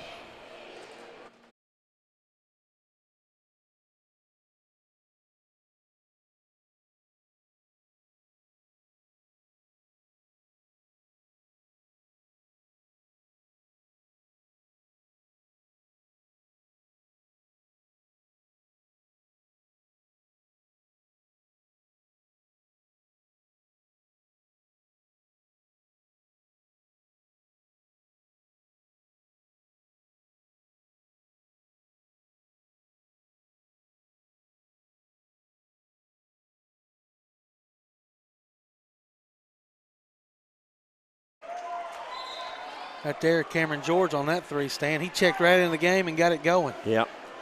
This one he finds Pratt, and those balls didn't touch nothing but the bottom. 11 made threes, Robbie, in the first quarter combined. 6 by William Blount, 5 by Sequoyah. So Sequoyah possession to start the second quarter, trailing by 13. Here's Wiggins. He'll find Strickland in the corner for three. It's good. So now both teams have hit 6. And they're not going to let up, are they? It's one thing about Sequoyah, Robbie. They got down by 16. Bowling attacks the baseline, kicks out to Pride. Pride's trying to get in the action. In and out, no good. Rebounded by. That's a good call. His back was on the line. On the line, yeah. Tarver rolled over on the line.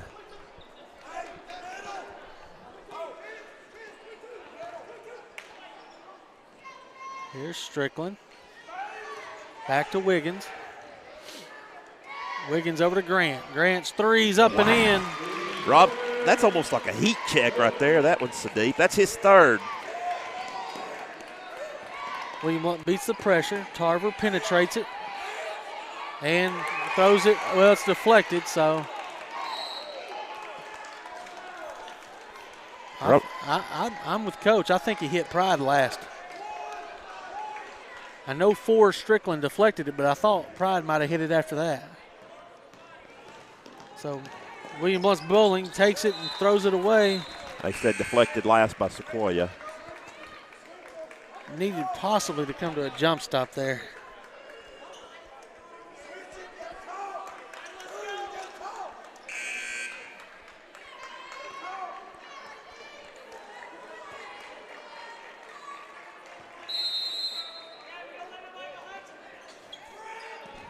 Here's Deering. He'll take it up. Nice move. Number 42, Bledsoe, will get a foul. His first, team's fourth. 2 shots coming here for Deering.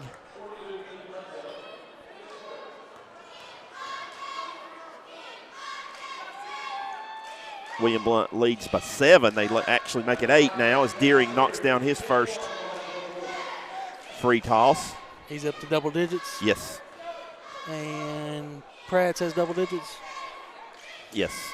Second toss, no good. No good. Rebounded by McKee. Sequoyah ahead in the front court now. McKee thinking about a 3, won't shoot it. Now Russell's into the game, and he turns it over. Yeah. Drew Russell just checked in.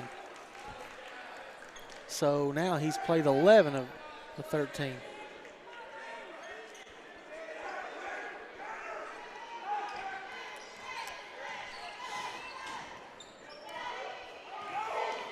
Young gets it off knocked it off his leg. Good hands there by McKee to create the steal, or the turnover nonetheless.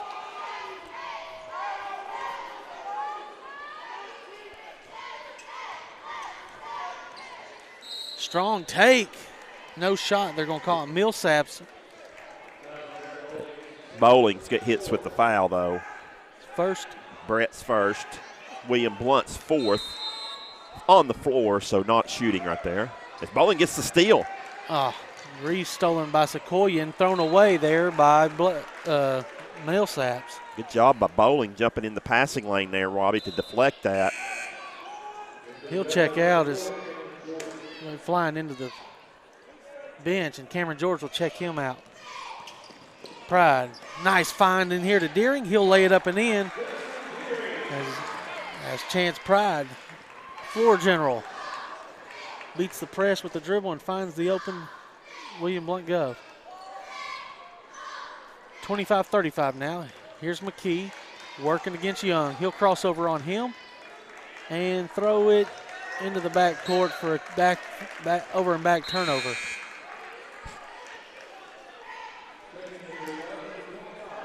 Things has kind of settled down here, Robbie, a little bit after that hot start by both teams. Eli Macon Sr. checks in to the game for the first time for William Blount.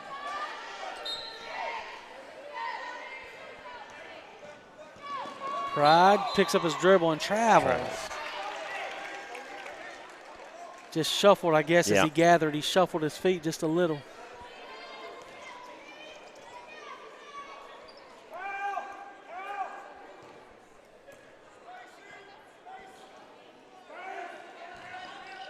Steal by Pride. He's got a layup if he hurries. He will hurry, and he'll lay it in. Nice take by Chance Pride.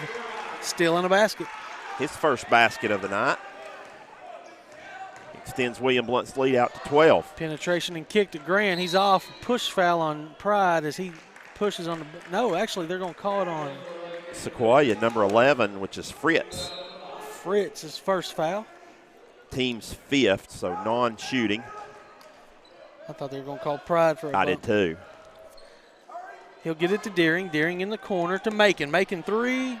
It's in. Eli Macon is getting in on the action. Everybody's in on the action, Stan. If you've played, you've scored, I think, for William Blount. Yeah. Here's a steal by Young. Nope, here's the last one to score. And now he's going to score because he's going to earn a trip to the foul line. That's Jared Young. Joe Grant with the foul, his first. Team sixth.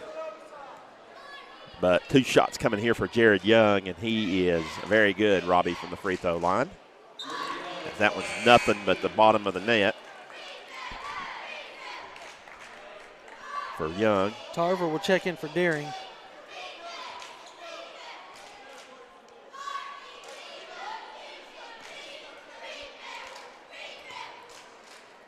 Second toss coming up.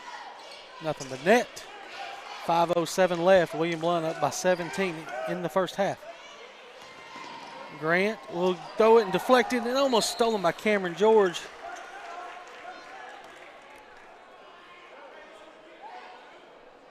So Blunt's extended their lead back out to 17, Robbie. They had a 16. It got down to 8. Blunt's built it back to 17. Oh, was he established? I No, guess he was not. They're going to give it to him. Yeah. So Sequoyah. Here comes a 3-ball. Grant He got nearly fouled. blocked. He's either fouled or blocked. They're going to call the block. So off of William Blount. Blunt, I think George was fortunate right there. George doesn't know. Yeah, he said, I fouled him. I didn't block it. I fouled him is what he's saying pretty much. Bledsoe works it in to Grant. Grant will kick it to Millsaps. Pride picks up his second. 2 fouls. It's it his two? first. It's his foul. first. My mistake on that. I thought he had picked up one earlier. I think. But he'll check out Yeah. for Reardon. Reardon Yeah. scored? Reardon has, I think he has 2. No, he has not. You're right. He has not. So Team's 5th. That was Chance's first. Team's 5th. So 4:40 to go here. Oh, there's a turnover still by Pratts. Pratts will attack, spins. Saved by Macon, but there is Grant for it. Deflected out of bounds. off somebody's head. Pratts. Actually, I think it's Pratts put his left hand up Okay. and tipped it out of bounds. Regardless, it'll be Sequoyah basketball in front court. 4:27 to go here in the opening half.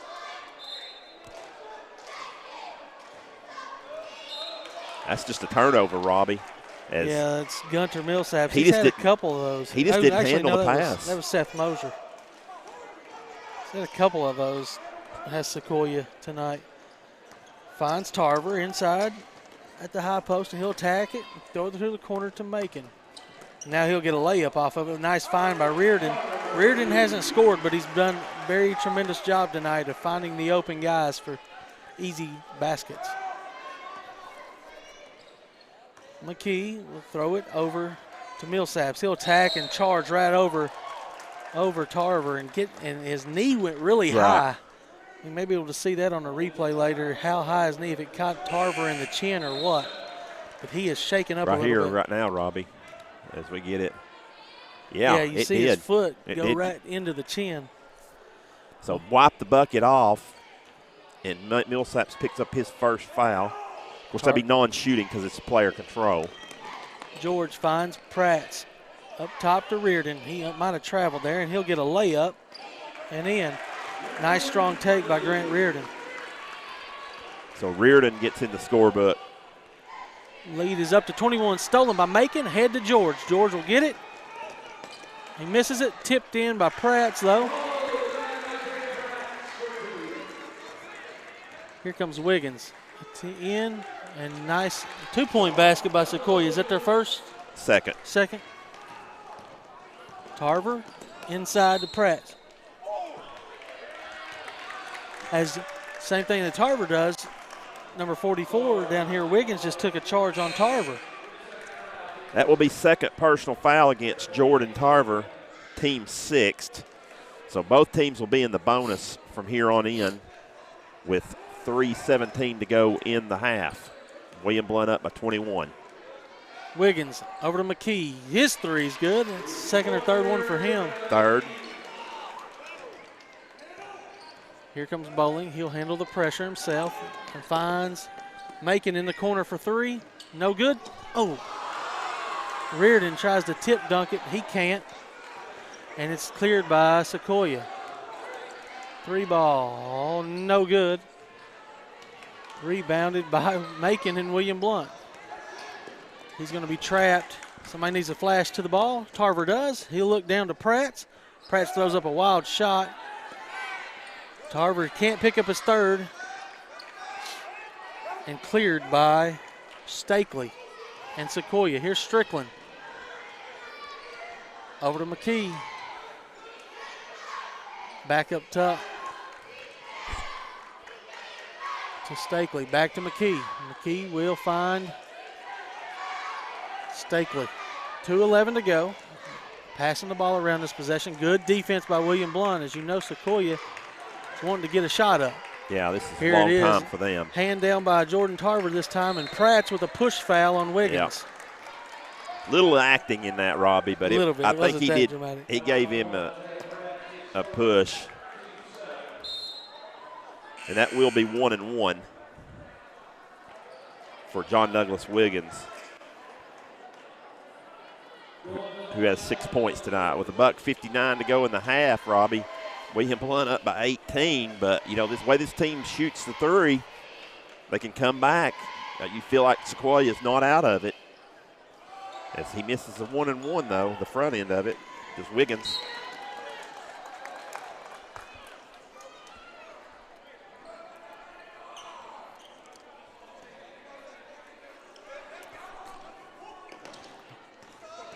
Deering will find deflection. He'll get it, possibly get it back. He won't. Grant will get the loose ball, and William Blount will tip it out of bounds here in the backcourt. Pratt comes flying up to our camera. Good thing it wasn't a sellout tonight. Yeah. Pretty good crowd, though, Robbie, for a Monday night. No, just about all the way full on the bottom, except for a few sections.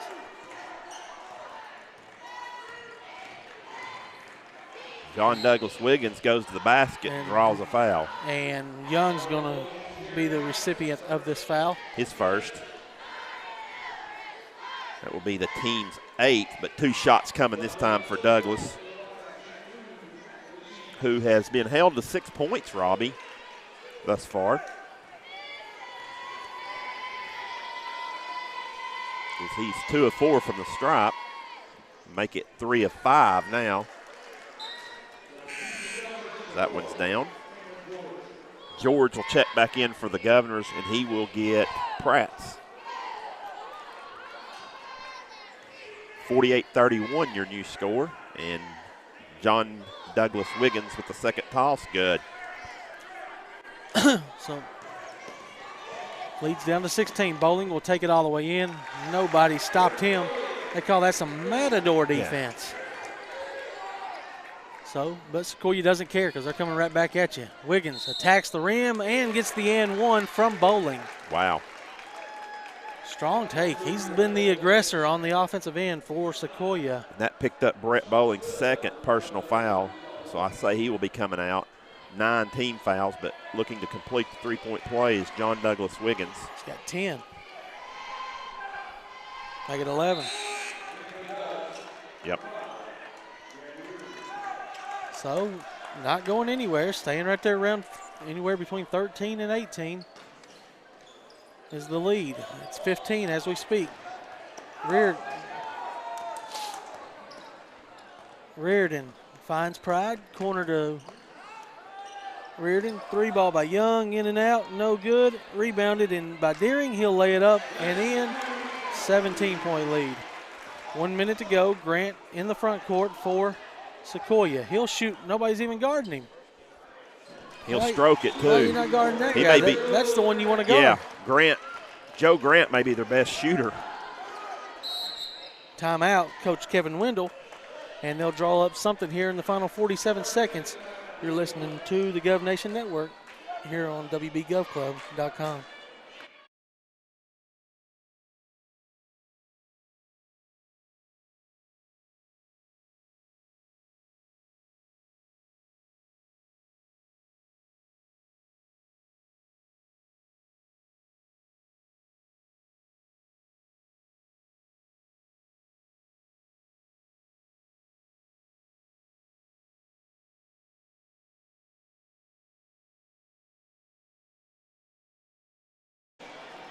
All right, we're back here. It's a quick timeout there by Kevin. And William Blount's got a 14-point lead with possession here right before the half. Pride will get it over to Reardon. Overload. Throw it over to Young on the weak side. Pull up, 8-footer. No good. Rebounded by Deering. He's been all over the glass. Pride finds Young. Lay it up and in. Nice possession there. Here comes McKee for Sequoyah. 25 on the clock, crossover dribble at the top. Deering will get the count on him. Now they'll go corner 3 by Fritz, and he makes his first basket of the night. So 12 seconds left. Young in the backcourt. Gets it to Pride. Pride attacks.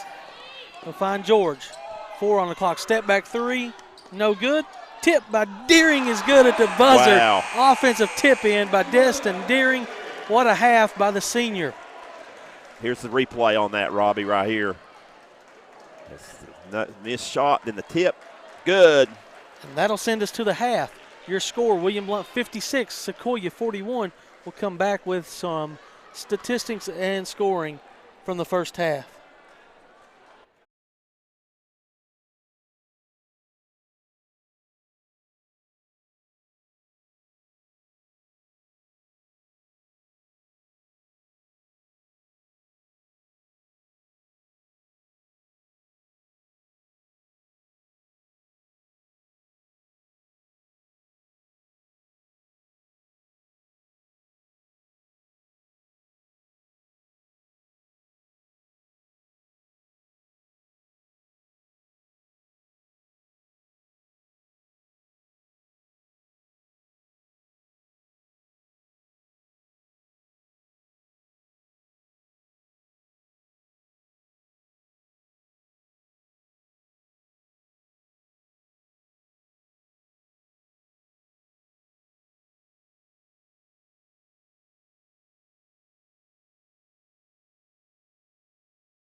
Back at William Blount High School, where first half, very fast-paced first half. Here are your statistics. Do those first, and then I'll do the scoring second. But William Blount, led by Destin Deering with 16 points. He is 7 of 7 from the field. That's 6 of 6 from 2 and 1 of 1 from 3 and 1 of 2 from the free throw line for a total of 16 points for Destin Deering. Isaiah Pratt has 12 points. He's 5 of 7 from the field, 3 of 4 from 2, 2 of 3 from 3. Next in scoring will be Tarver with 7 points, 3 of 5 from the field, 2 of 4 from 2, 1 of 1 from 3. Also 7 points from Brett Bowling, who is 3 of 3 from the field, 2 of 2 from 2, and 1 of 1 from 3-point. 4 points from Jared Young, who's 1 of 3 from the field, 1 of 2 from 2, 0 of 1 from 3, although he is 2 of 2 from the free throw line. 3 points from Cameron George. He's 1 of 3 from the field, 0 of 1 from 2, 1 of 2 from 3. Also scoring 3 points was Eli Macon with 3 points, 1 of 2 from the field, and both of those were 3-point baskets, shots, I should say. Scoring 2 points, Chance Pride, who's 1 of 2 from the field, 1 of 1 from 2, 0 and 1 from 3. Also with 2 points from Grant Reardon, who's 1 of 6 from the field, 1 of 4 from 2, 0 of 2 from 3. And 2 points, that's it. Okay, that's all. So that's a total of William Blount is 23 of 38 for 61% from the field. That's 16 of 24, which is 67% from 2, 7 of 14, which is 50% from 3. They are 3 of 4 from the stripe, 75% there. Rebounding, William Blount, 21 rebounds. They're led with Brett Bowling with 5. Also, Destin Deering with 5. As Destin has on pace for a double-double, as he's already got the points and halfway to the rebounds as well. Also, leading William Blount with 3 rebounds, or contributing, is Cameron George. Then 2 each from Reardon and Tarver, and several with 1. Assists, William Blount has 15 assists they've handed out so far in the first half. Grant Reardon, 4 of them. 3 each from Pride and Bowling, and 2 each from George and Tarver. William Blount has 4 steals, several with 1 each, a blocked shot. William Blount's turned the basketball over 10 times. Once again, those are statistics brought to you by Jennifer Bowling. So once again, run down the William Blount scoring is William Blount led by Isaiah Pratt with 16 points. Or excuse me, Destin Deering with 16 points. Isaiah Pratt has added 10 points. Brett Bowling and Jordan Tarver with 7 each. Jared Young with 4. Eli Macon with 3. Cameron George with 3. Chance Pride and Grant Reardon with 2 each. Sequoyah, they are led with 12 points from Joe Grant. There's 4 threes he's hit. Also, John Douglas Wiggins has added 11 points, 9 points from McGee, and then 3 each from Strickland, Dylan Stakely, and Fritz. On the night, Sequoyah has hit 10 threes in the first half and only 3 two-point baskets. And they have 5 free throws, 5 out of 7 from the stripe, all those with Wiggins. So William Blount, on the other hand, 7 3-point baskets. So 17 made threes here in the first half of this boys contest. Taking another short break, we'll be back with second half action here on the Gov Nation Network.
Set for second half action. Robbie, got a chance to catch your breath here, and let's go again here. At a very fast pace. 17 made threes between the two teams. 10 by Sequoyah, 7 from William Blount.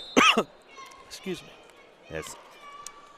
As Sequoyah only made 3, as Pride takes it all the way to the basket, misses the layup, and they're going to get a charge called?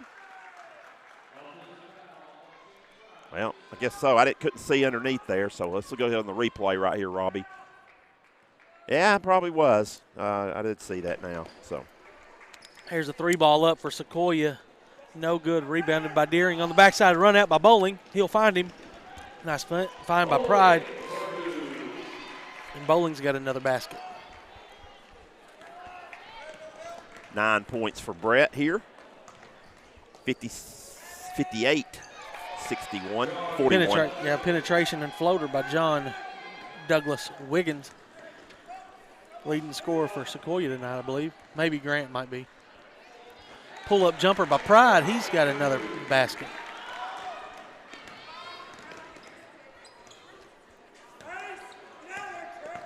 Wiggins will find a shooter in Fritz, but no good.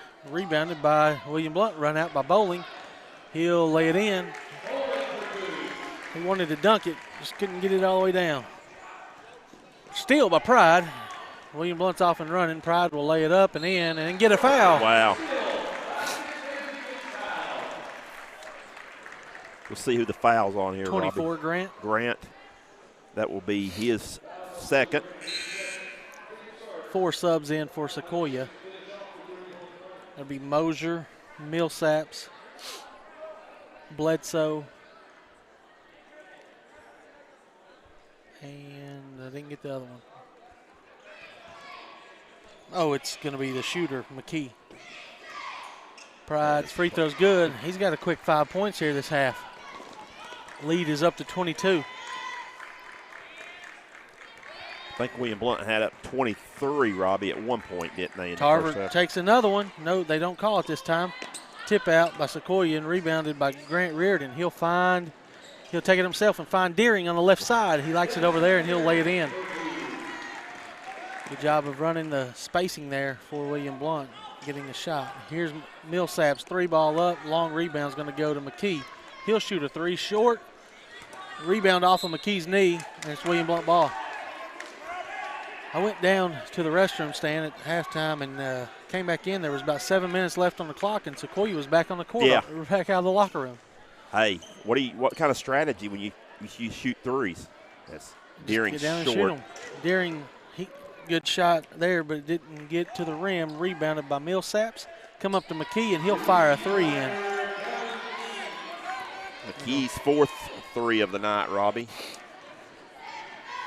Pride working his dribbles, and we'll find Deering. No, it's going to be a turnover. It's a little high. Here comes Millsaps. Looks over to McKee. Another 3 block.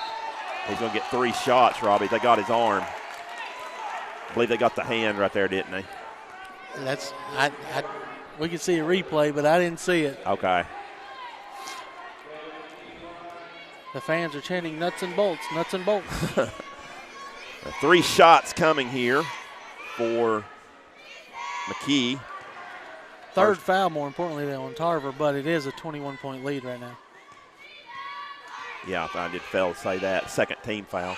Second toss is good, as McKee missed that first one. 5 new subs in for the Govs. Be Clemmer's first action of the night.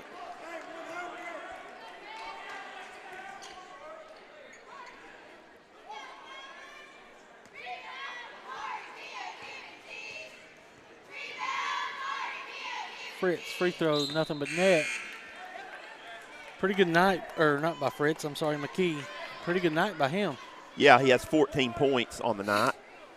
Robbie, you feel like, they're down 19, but you feel like it's just not out of hand. You feel like they can catch at any fire. Time. It could be at any time. And, you feel like you're comfortably ahead, but as here comes a big 3-ball for Blount, and it's good.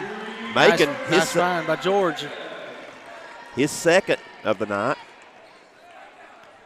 I think William Blount may score 100 tonight, Robbie. What was the score at the half? 58? 58, yeah. Yeah, I don't know if we've ever scored 100 that I can remember since I've been here. That's been since the early 2000s. Here's a pull-up by Wiggins, no good. Rebound by Clemmer. And Cameron George will hit it ahead to Pratts. Pratts will attack the rim, find a corner, he'll stand up and shoot another three. No good. Big rebound by Cameron George. Just long reach there by the junior. He'll put the offensive rebound in. Robbie, they actually had 56 at half. But, 56. But still, they've scored 16 already. Count the basket as a strong take there by Wiggins. Macon picks up the foul. That's his first, team's third. As Wiggins continues his blistering night, he's got 15 now. He'll go to the line looking to complete a three-point play.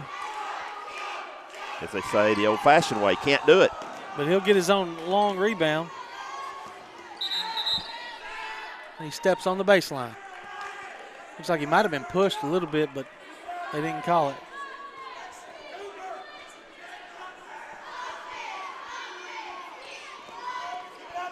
Young. George throws it back over to Sequoyah, stolen. Threw it back under his own basket.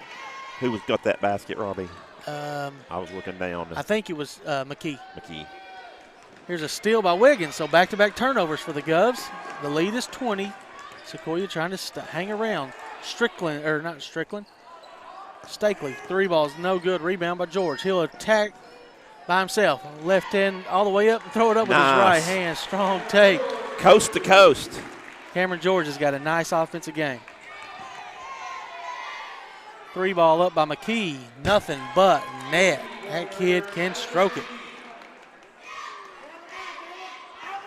Robbie, he's heating up here. He's got 10 points here in the third quarter alone. Clemmer gets on the baseline, now finds Macon. Macon's going to corral it. Timeout called by Coach Wendell. How is that a jump on this? Okay, they called it with the other guy because Wiggins was laying out of bounds. Wiggins' foot was out of bounds.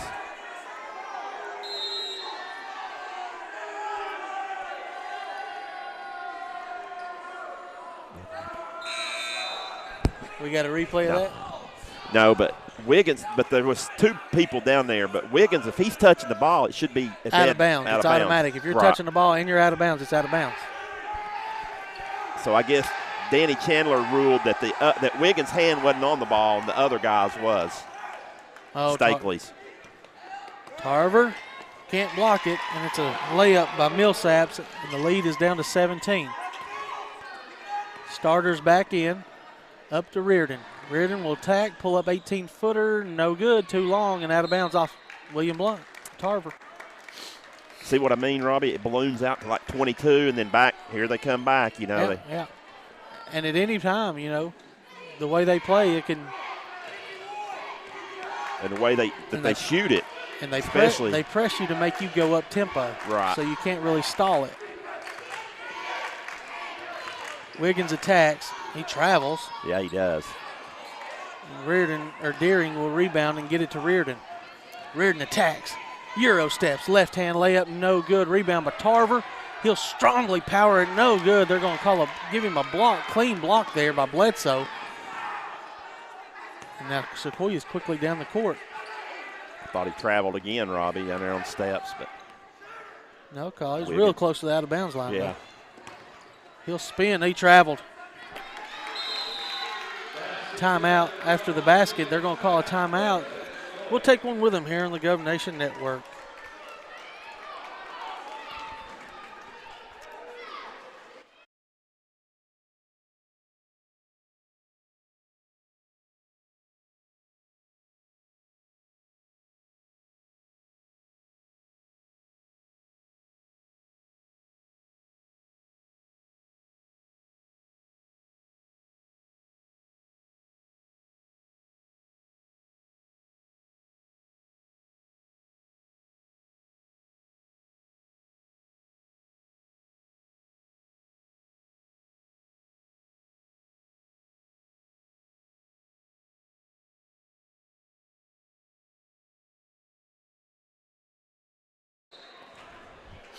All right, we're back here. William Blount works it in, leading by 15 now. Pride will get it to Deering. Deering will try to flip it to somebody. He finds Reardon. He'll go to Bowling in the corner. Pump fakes a three, attacks the rim, and lays it in. Nice move. Brett Bowling, nice move. Brett has 6 points here in the third quarter alone. Here's a steal. It's Pride. He's going to get it over to Reardon. Reardon's got a chance to throw it down. Oh, they're going to foul him. That would be Trevor Stakely's first. Team second here in the second half. So 2 shots coming up here for Grant Reardon.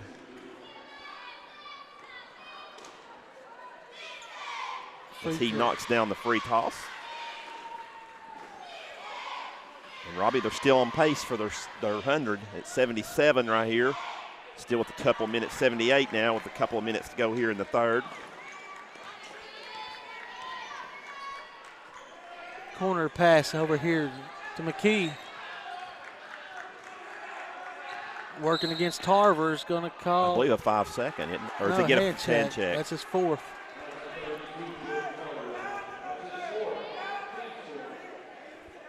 His fourth, team's third here in the second half. So Tarver, George is going to kick back in for Jordan. With about 37 to go.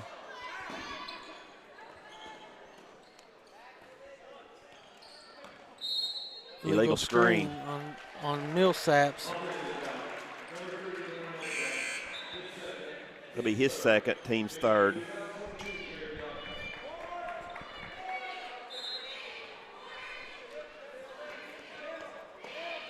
So a minute 30 to go here, Robbie.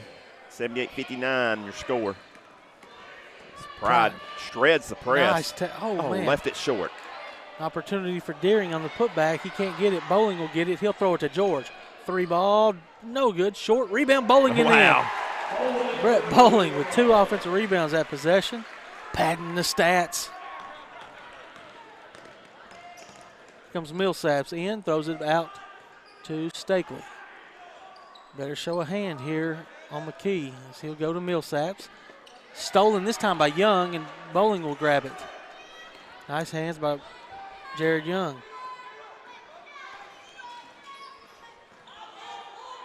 Pride needs to find somebody. He'll find Bowling. They'll skip it to George. George to Young in the corner, inside to Deering.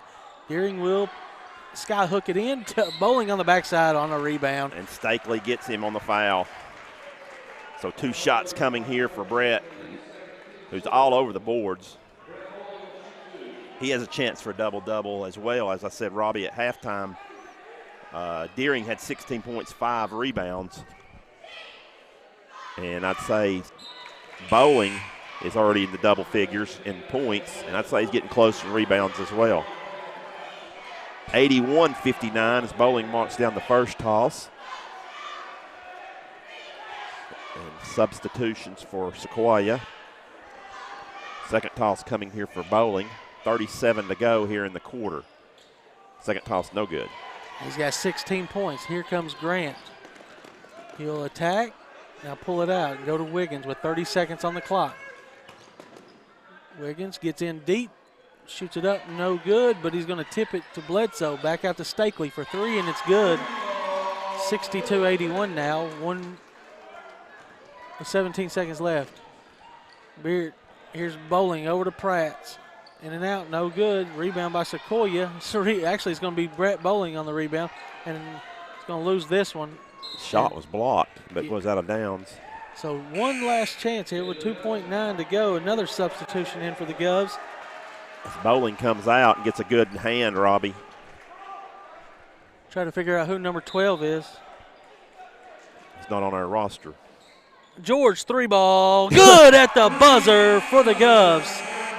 They get the lead back to 22, 84-62 in favor of the Govs here at Marvin L. Boring Gymnasium on the home opener. We'll take a break.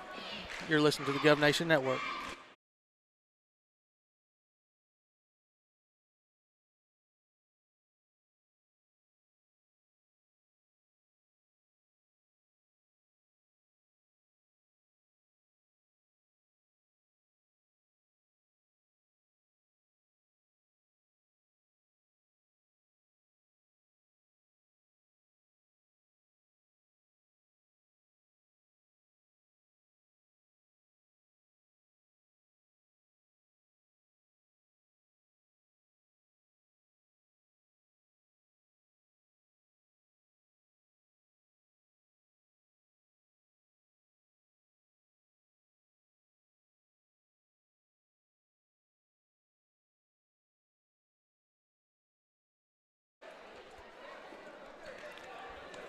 We're back here. Actually, we might have scored 100 against Hardin Valley a couple years ago, Stan.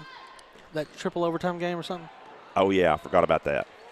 I'm not sure. Chandler Cubs, big night. Caleb Linkenfelder's number 12, Robbie, that we didn't get earlier. Three ball here by Sequoyah, no good. Rebounded by George. Sequoyah trying to steal it. He'll find Reardon. He'll find Pratts. And his shot's deflected out of bounds by Wiggins. So 62-84, Robbie got 16 points to break a century for the Governors.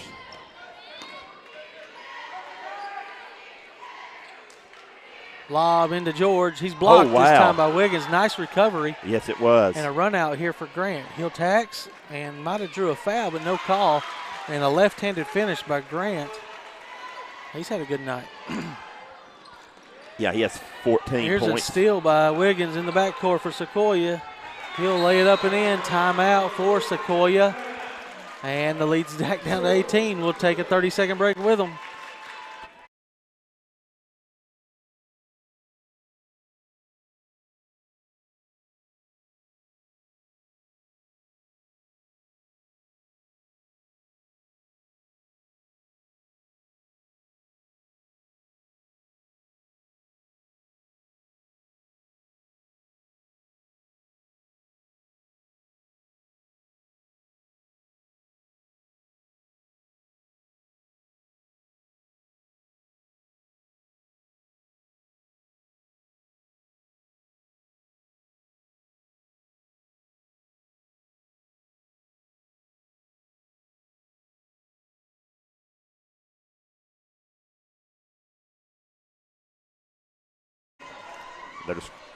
All right, we're back here. Sequoyah's staying in within striking distance, but it's getting late.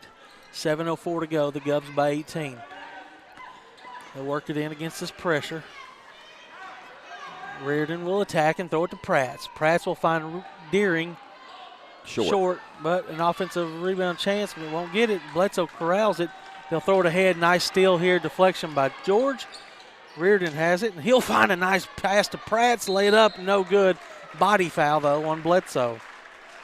So Pratts will go to the line for 2 tosses. Bledsoe picks up foul number 2.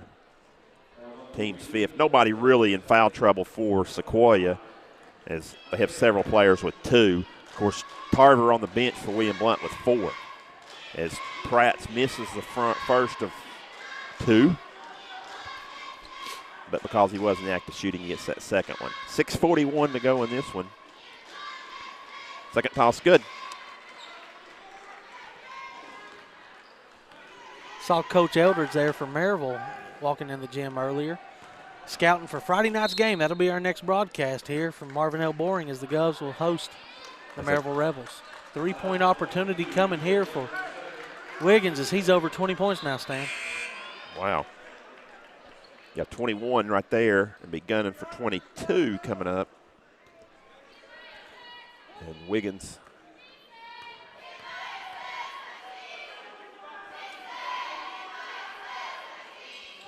cannot convert.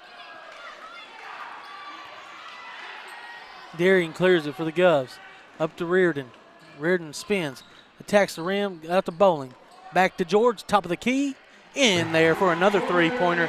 Cameron George he's over 10 points now. Yes. 13. Yep. Here comes Grant. With 88 points, Robbie, they're going to have a lot of guys in double figures. Nice attack here by Wiggins. He'll go over to his buddy McKee for 3. No good. Rebounded by Wiggins. He's everywhere. Yep. Does a little bit of everything for the Sequoyah team. Don't shoot many threes, but like the rest of them, but he attacks the rim. And it does here, but he can't get it to fall. Rebounded by Bowling. He'll find Pratts. Pratts will lay it. What in the world? He tried to go a reverse and lay it back over. The right side was wide open, know. though. There's no reason for that. Crossover dribble by Wiggins. In and out on his. Another rebound by Bowling. Throws it up to Pratts. He'll go to the corner to Reardon. Reardon's 3's long and rebounded by Bledsoe. Substitutions wait at the scorer's table with 4 from each team. Actually, 4 from Sequoyah, 5 from William Blount. It's going to look like a line change in hockey, doesn't it? 3 ball up by Stakely, no good. And This one might have gave it. They might have given that one to Reardon on the rebound. Cameron George finds Deering inside. He'll lay it in. I will say this about Sequoyah. They don't make a lot of effort on the defensive end, do they? No. Air ball 3 this time by Grant. That might take the wind out of the sails as William Blount's up at 90. George lays it up and in. 10 and 1. And Wiggins will get a blocking foul. No, they're going to call Grant on the backside. Who? Grant on his 3rd foul. They count the basket. Counted the basket. Joe Grant. Oh, okay, Joe Grant. I thought you meant Grant Reardon. I started to say, what? Oh. So Grant's 3rd, team 6th, and George will be looking to complete the 3-point play. Inch William Blount closer to 100. He does. And Macon will check him out of the game with 4:48 to go and a 25-point lead.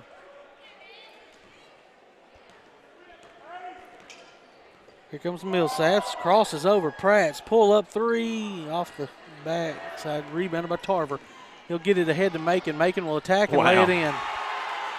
Good control right there by Macon, Robbie. Yeah. I felt like he might have been a little bit out of control, but Eli Macon has a unique ability to put the ball in the goal.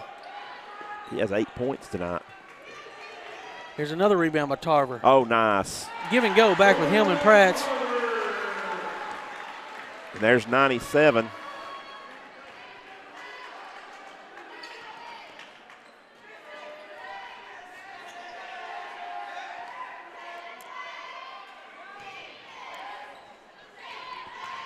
So Sequoyah penetrates in, does Millsaps lays it in, and Sequoyah uses another timeout. We'll take a quick one with them. Oh, actually, no, we're going to stay right here, Robbie. I think they're just going to get subs in. Substitution timeout by referee Danny Chandler. Yeah.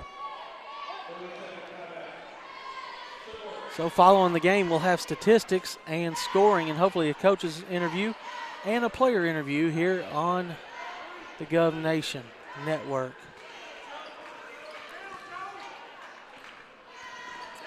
I've got. So Pride will beat the pressure and hand it over to Tarver. Clemmer on a 5-footer, no good, too strong by the sophomore, but Tarver will put it back in on the offensive putback. Up to 99. The crowd will go crazy when they hit 100. There's going to be plenty of time left when they do it. Joe Grant attacks. Will throw it inside to Bledsoe. Now back out to Wiggins. Now to Joe Grant in the corner for another 3. Short this time. Rebound by Jared Young. You know, we should have Scott Cup ought to have some kind of promotion if they hit 100. Like Clemmer gets the basket to put him over 100. Hey, I think though Cupper had a good idea that it was going to go over today. he should have had like some kind of promotion, you know, like everybody gets a Frosty or something like that at Wendy's or something. One of his sponsors here. 2 new subs in for the Govs. It's going to be Caleb Lincoln-Felter and Isaiah Norman. Isaiah getting in on his first action. Lincoln-Felter gets it to Young. Young will dribble across. Back to Lincoln-Felter. Corner to Noah. Oh, Clemmer deflects it off of him and over to Macon. He can't get it to drop. Here's Joe Grant on the backside. No good, and a rebound run out here by Eli Macon. He'll throw it to Clemmer. Clemmer will gather and put it in. And now it's 103-70. 33-point lead for the Govs. Here comes Wiggins. Pivots around and finds Millsaps. Back to Wiggins. He'll shoot a 3 this time. He's fouled by Norman. Isaiah Norman will foul him in the act of shooting 3 free throws.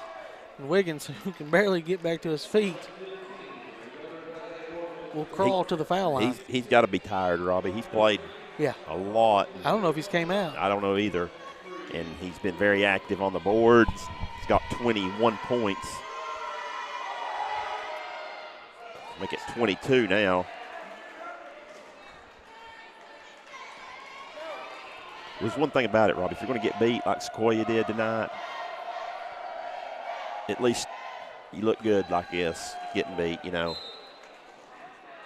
being able to score as he hits the first 2 free throws. He's going to get his third one here as he's at 23 points now on the evening. Wiggins make it 24. An even 2 dozen for John Douglas Wiggins. And he's going to check out, Robbie, here with 2:18 to go. Yes. Yeah. So here is a Young catching it. Getting to Lingenfelter in the corner to Norman. He'll hit the high post to Clemmer. He'll skip it to Macon, and he'll find a friend. And Mr. Jared Young, he can't make the three. Clemmer hooks it up, no good. Offensive putback tip by Isaiah Norman.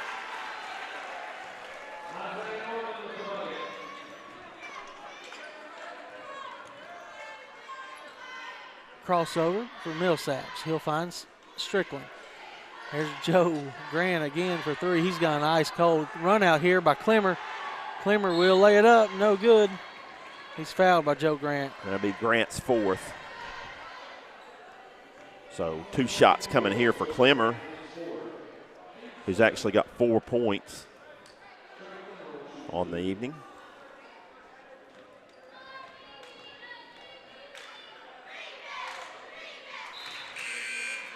First one good. Cameron George will check back in.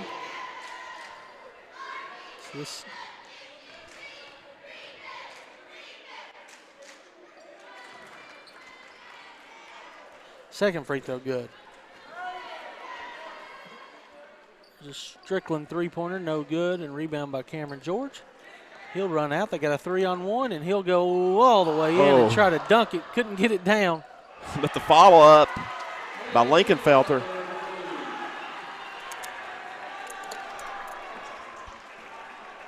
And he's on the board. Is that everybody? Has Will Combs been in? He hasn't. Will Combs has not played tonight. Okay. Here's a three ball. No good, but an offensive rebound for Sequoyah. He's been hurt, I think, a little bit, so that maybe. But everybody who has played has scored, Robbie, for William Blount. That's a great sign. And the starters got some rest here in the fourth.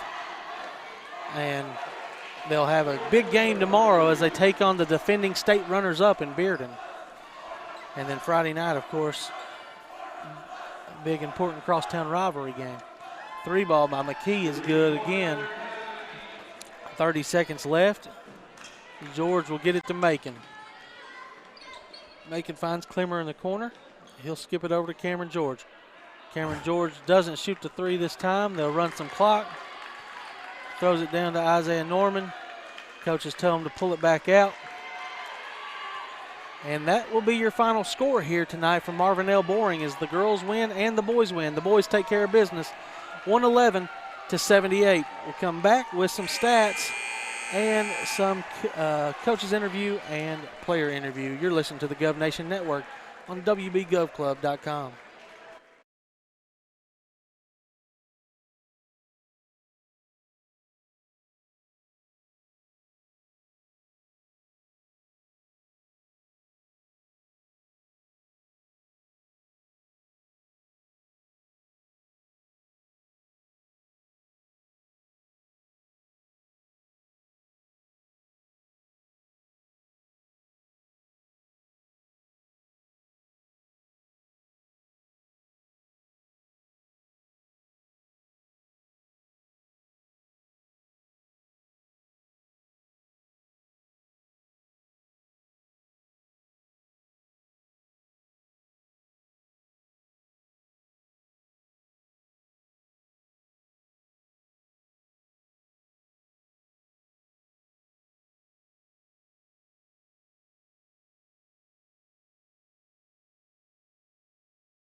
Back at William Blount High School, where William Blount routs Sequoyah 111-78 here in a very high-scoring game.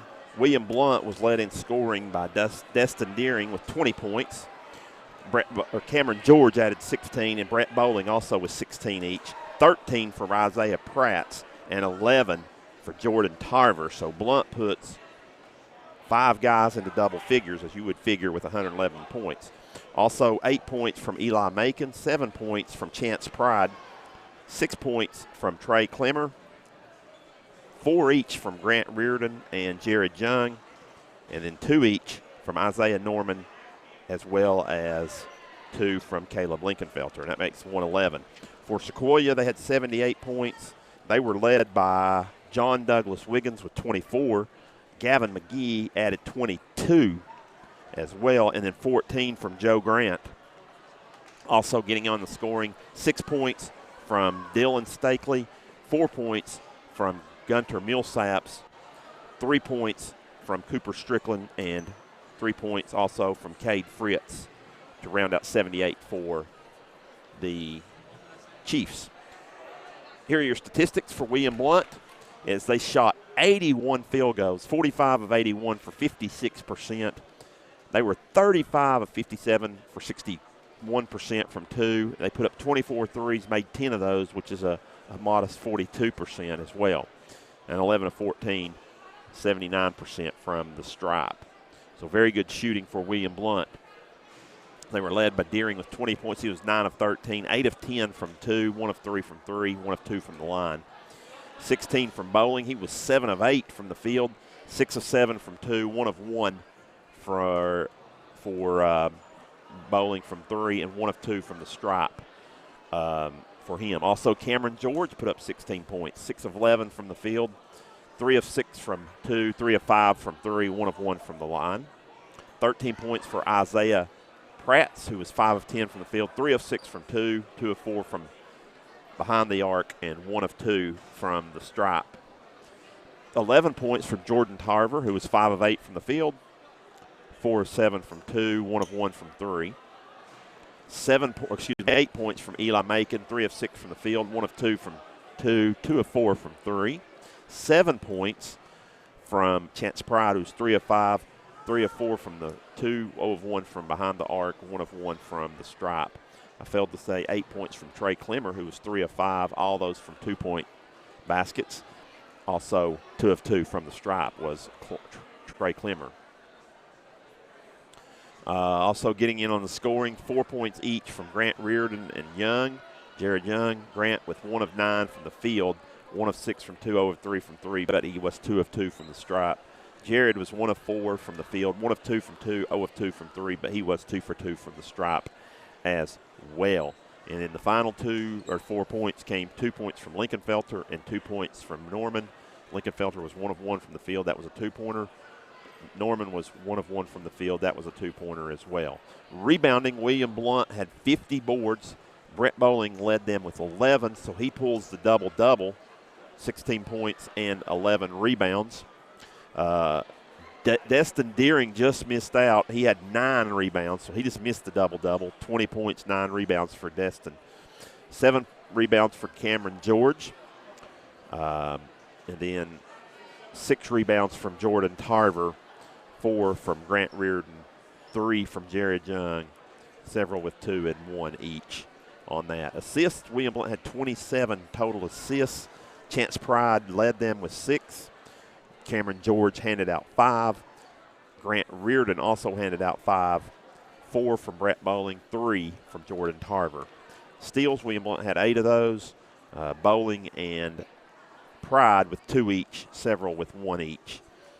William Blount had 2 blocks, and William Blount turned the basketball over 18 times total. Once again, William Blount with a big victory tonight, 111-78 is your final. And I think Robbie will be by here in just a second with interviews. We'll take a short break.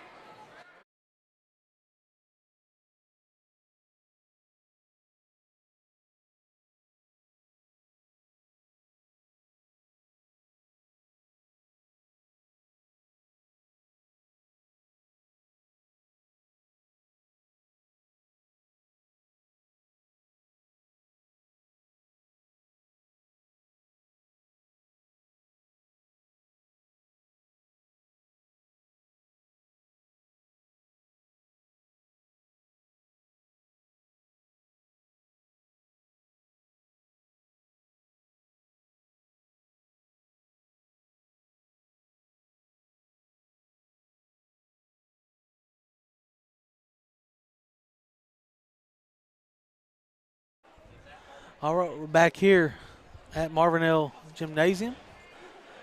Boring Gymnasium, joined with junior Cameron George. Cameron, great game tonight as you came out, put up 111 points as a team, and got this big non-district game, but your home opener, and got your team a victory tonight, 111-78. Talk about your team's effort. And we played good tonight. Like, all we do is just share the ball, and that's what we do here, and just execute. And they're like a very fast-paced team, so we got to stay with them, and that's what we did tonight. All right. Yeah, you talk about them putting up a lot of three-pointers. Y'all got a lot of rebounds and started pushing the break right away. Talk about your athleticism and what, Coach sees in you. You taking a rebound, you can take it yourself at any time. Yeah, so, like, when he shoots a three, if people shoot a three, I try to close out because they're known to shoot threes a lot. So I try my best just to block the shot or just box out and just give a good closeout so they cannot make the three because they're known to make the three. That's what they do. And I just try to take it to myself or just try to make another play, just help my teammates. Yeah, tonight you had, 16 points, around 7 assists, 7 rebounds. Almost like a triple-double, and for a high school game that's only got 32 minutes in it, and you guys subbing in and out, that's some pretty good statistics. Tomorrow night, you got the Bearden Bulldogs. It's you already 1-0 in the district. You got to match up against the best team, preseason number 1 ranked team in the district, and the defending state runner-up. Talk about what you need to do tomorrow. We gotta stop rebounds. They have Drew. He's signing from Tennessee. He's known to get rebounds. I think just limiting the second chance points will help us a lot. That's a good idea. All right, Cameron, thank you for your time tonight and continued success here. We'll see you guys tomorrow night. Thank you. Thank you. You can hand it off to Destin there. All right, just 1 rebound short of the double-double tonight, Destin. And 20 points, though. That's probably a career high for you, ain't it? Yeah, I mean, I ain't scored numbers like that since junior high, middle school. Right. So tonight, what just gave you the energy? You come out, you hit a 3 early on, you had some putbacks, a nice tip in at the buzzer there in the first quarter. Talk about your first, where you put most of your points in at. I mean, Coach, he's just every day hard on me, telling me run the floor. One of my big jobs on this team is rebounding. That's something I got to come in and do every night. Do a lot of dirty work. Uh-huh. And, a lot of my points are just coming from around the basket. And, I just, I get under the rim. I just go up strong, hope for the best, try to put it in. Right. And I was talking to Cameron about tomorrow. He said rebounding will be a key factor. That's your number 1 job on this team is rebounding. You got Drew Pemper to keep off the glass tomorrow. Mm-hmm. And talk about what you got to do to pull this victory out tomorrow. We just got, just like tonight, we gotta have fun. We gotta play as a team, pass up our shot for our teammates' shot, just playing together as a team. Gotta go in there not scared, treat them like every other night, just go in, play hard, do what we do day in, day out, and I think we come out and win. All right. I like your attitude and your effort tonight. Congratulations once again. You're a player of the game with 20 points, 9 rebounds. Thank you for your time, and we'll give it over to Micah.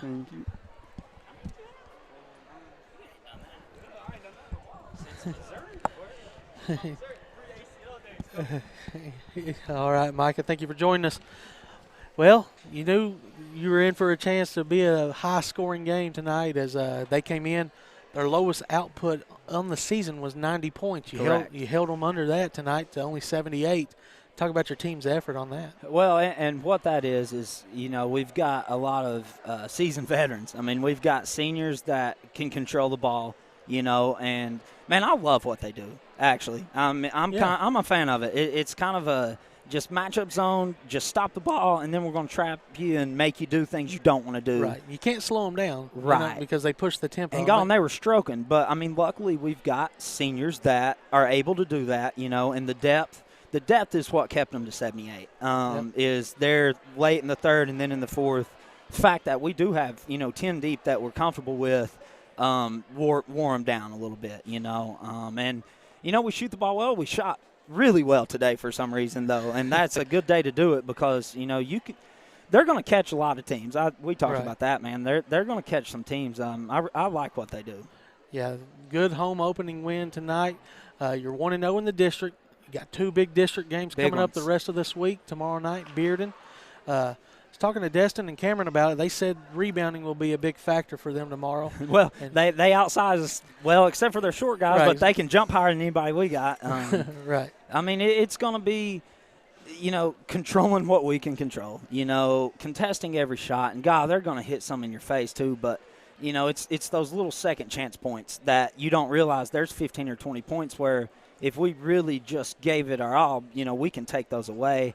And then it just comes to, are we going to knock down shots and see what happens? All right, and Friday night you got Maryville coming in here, first district home game.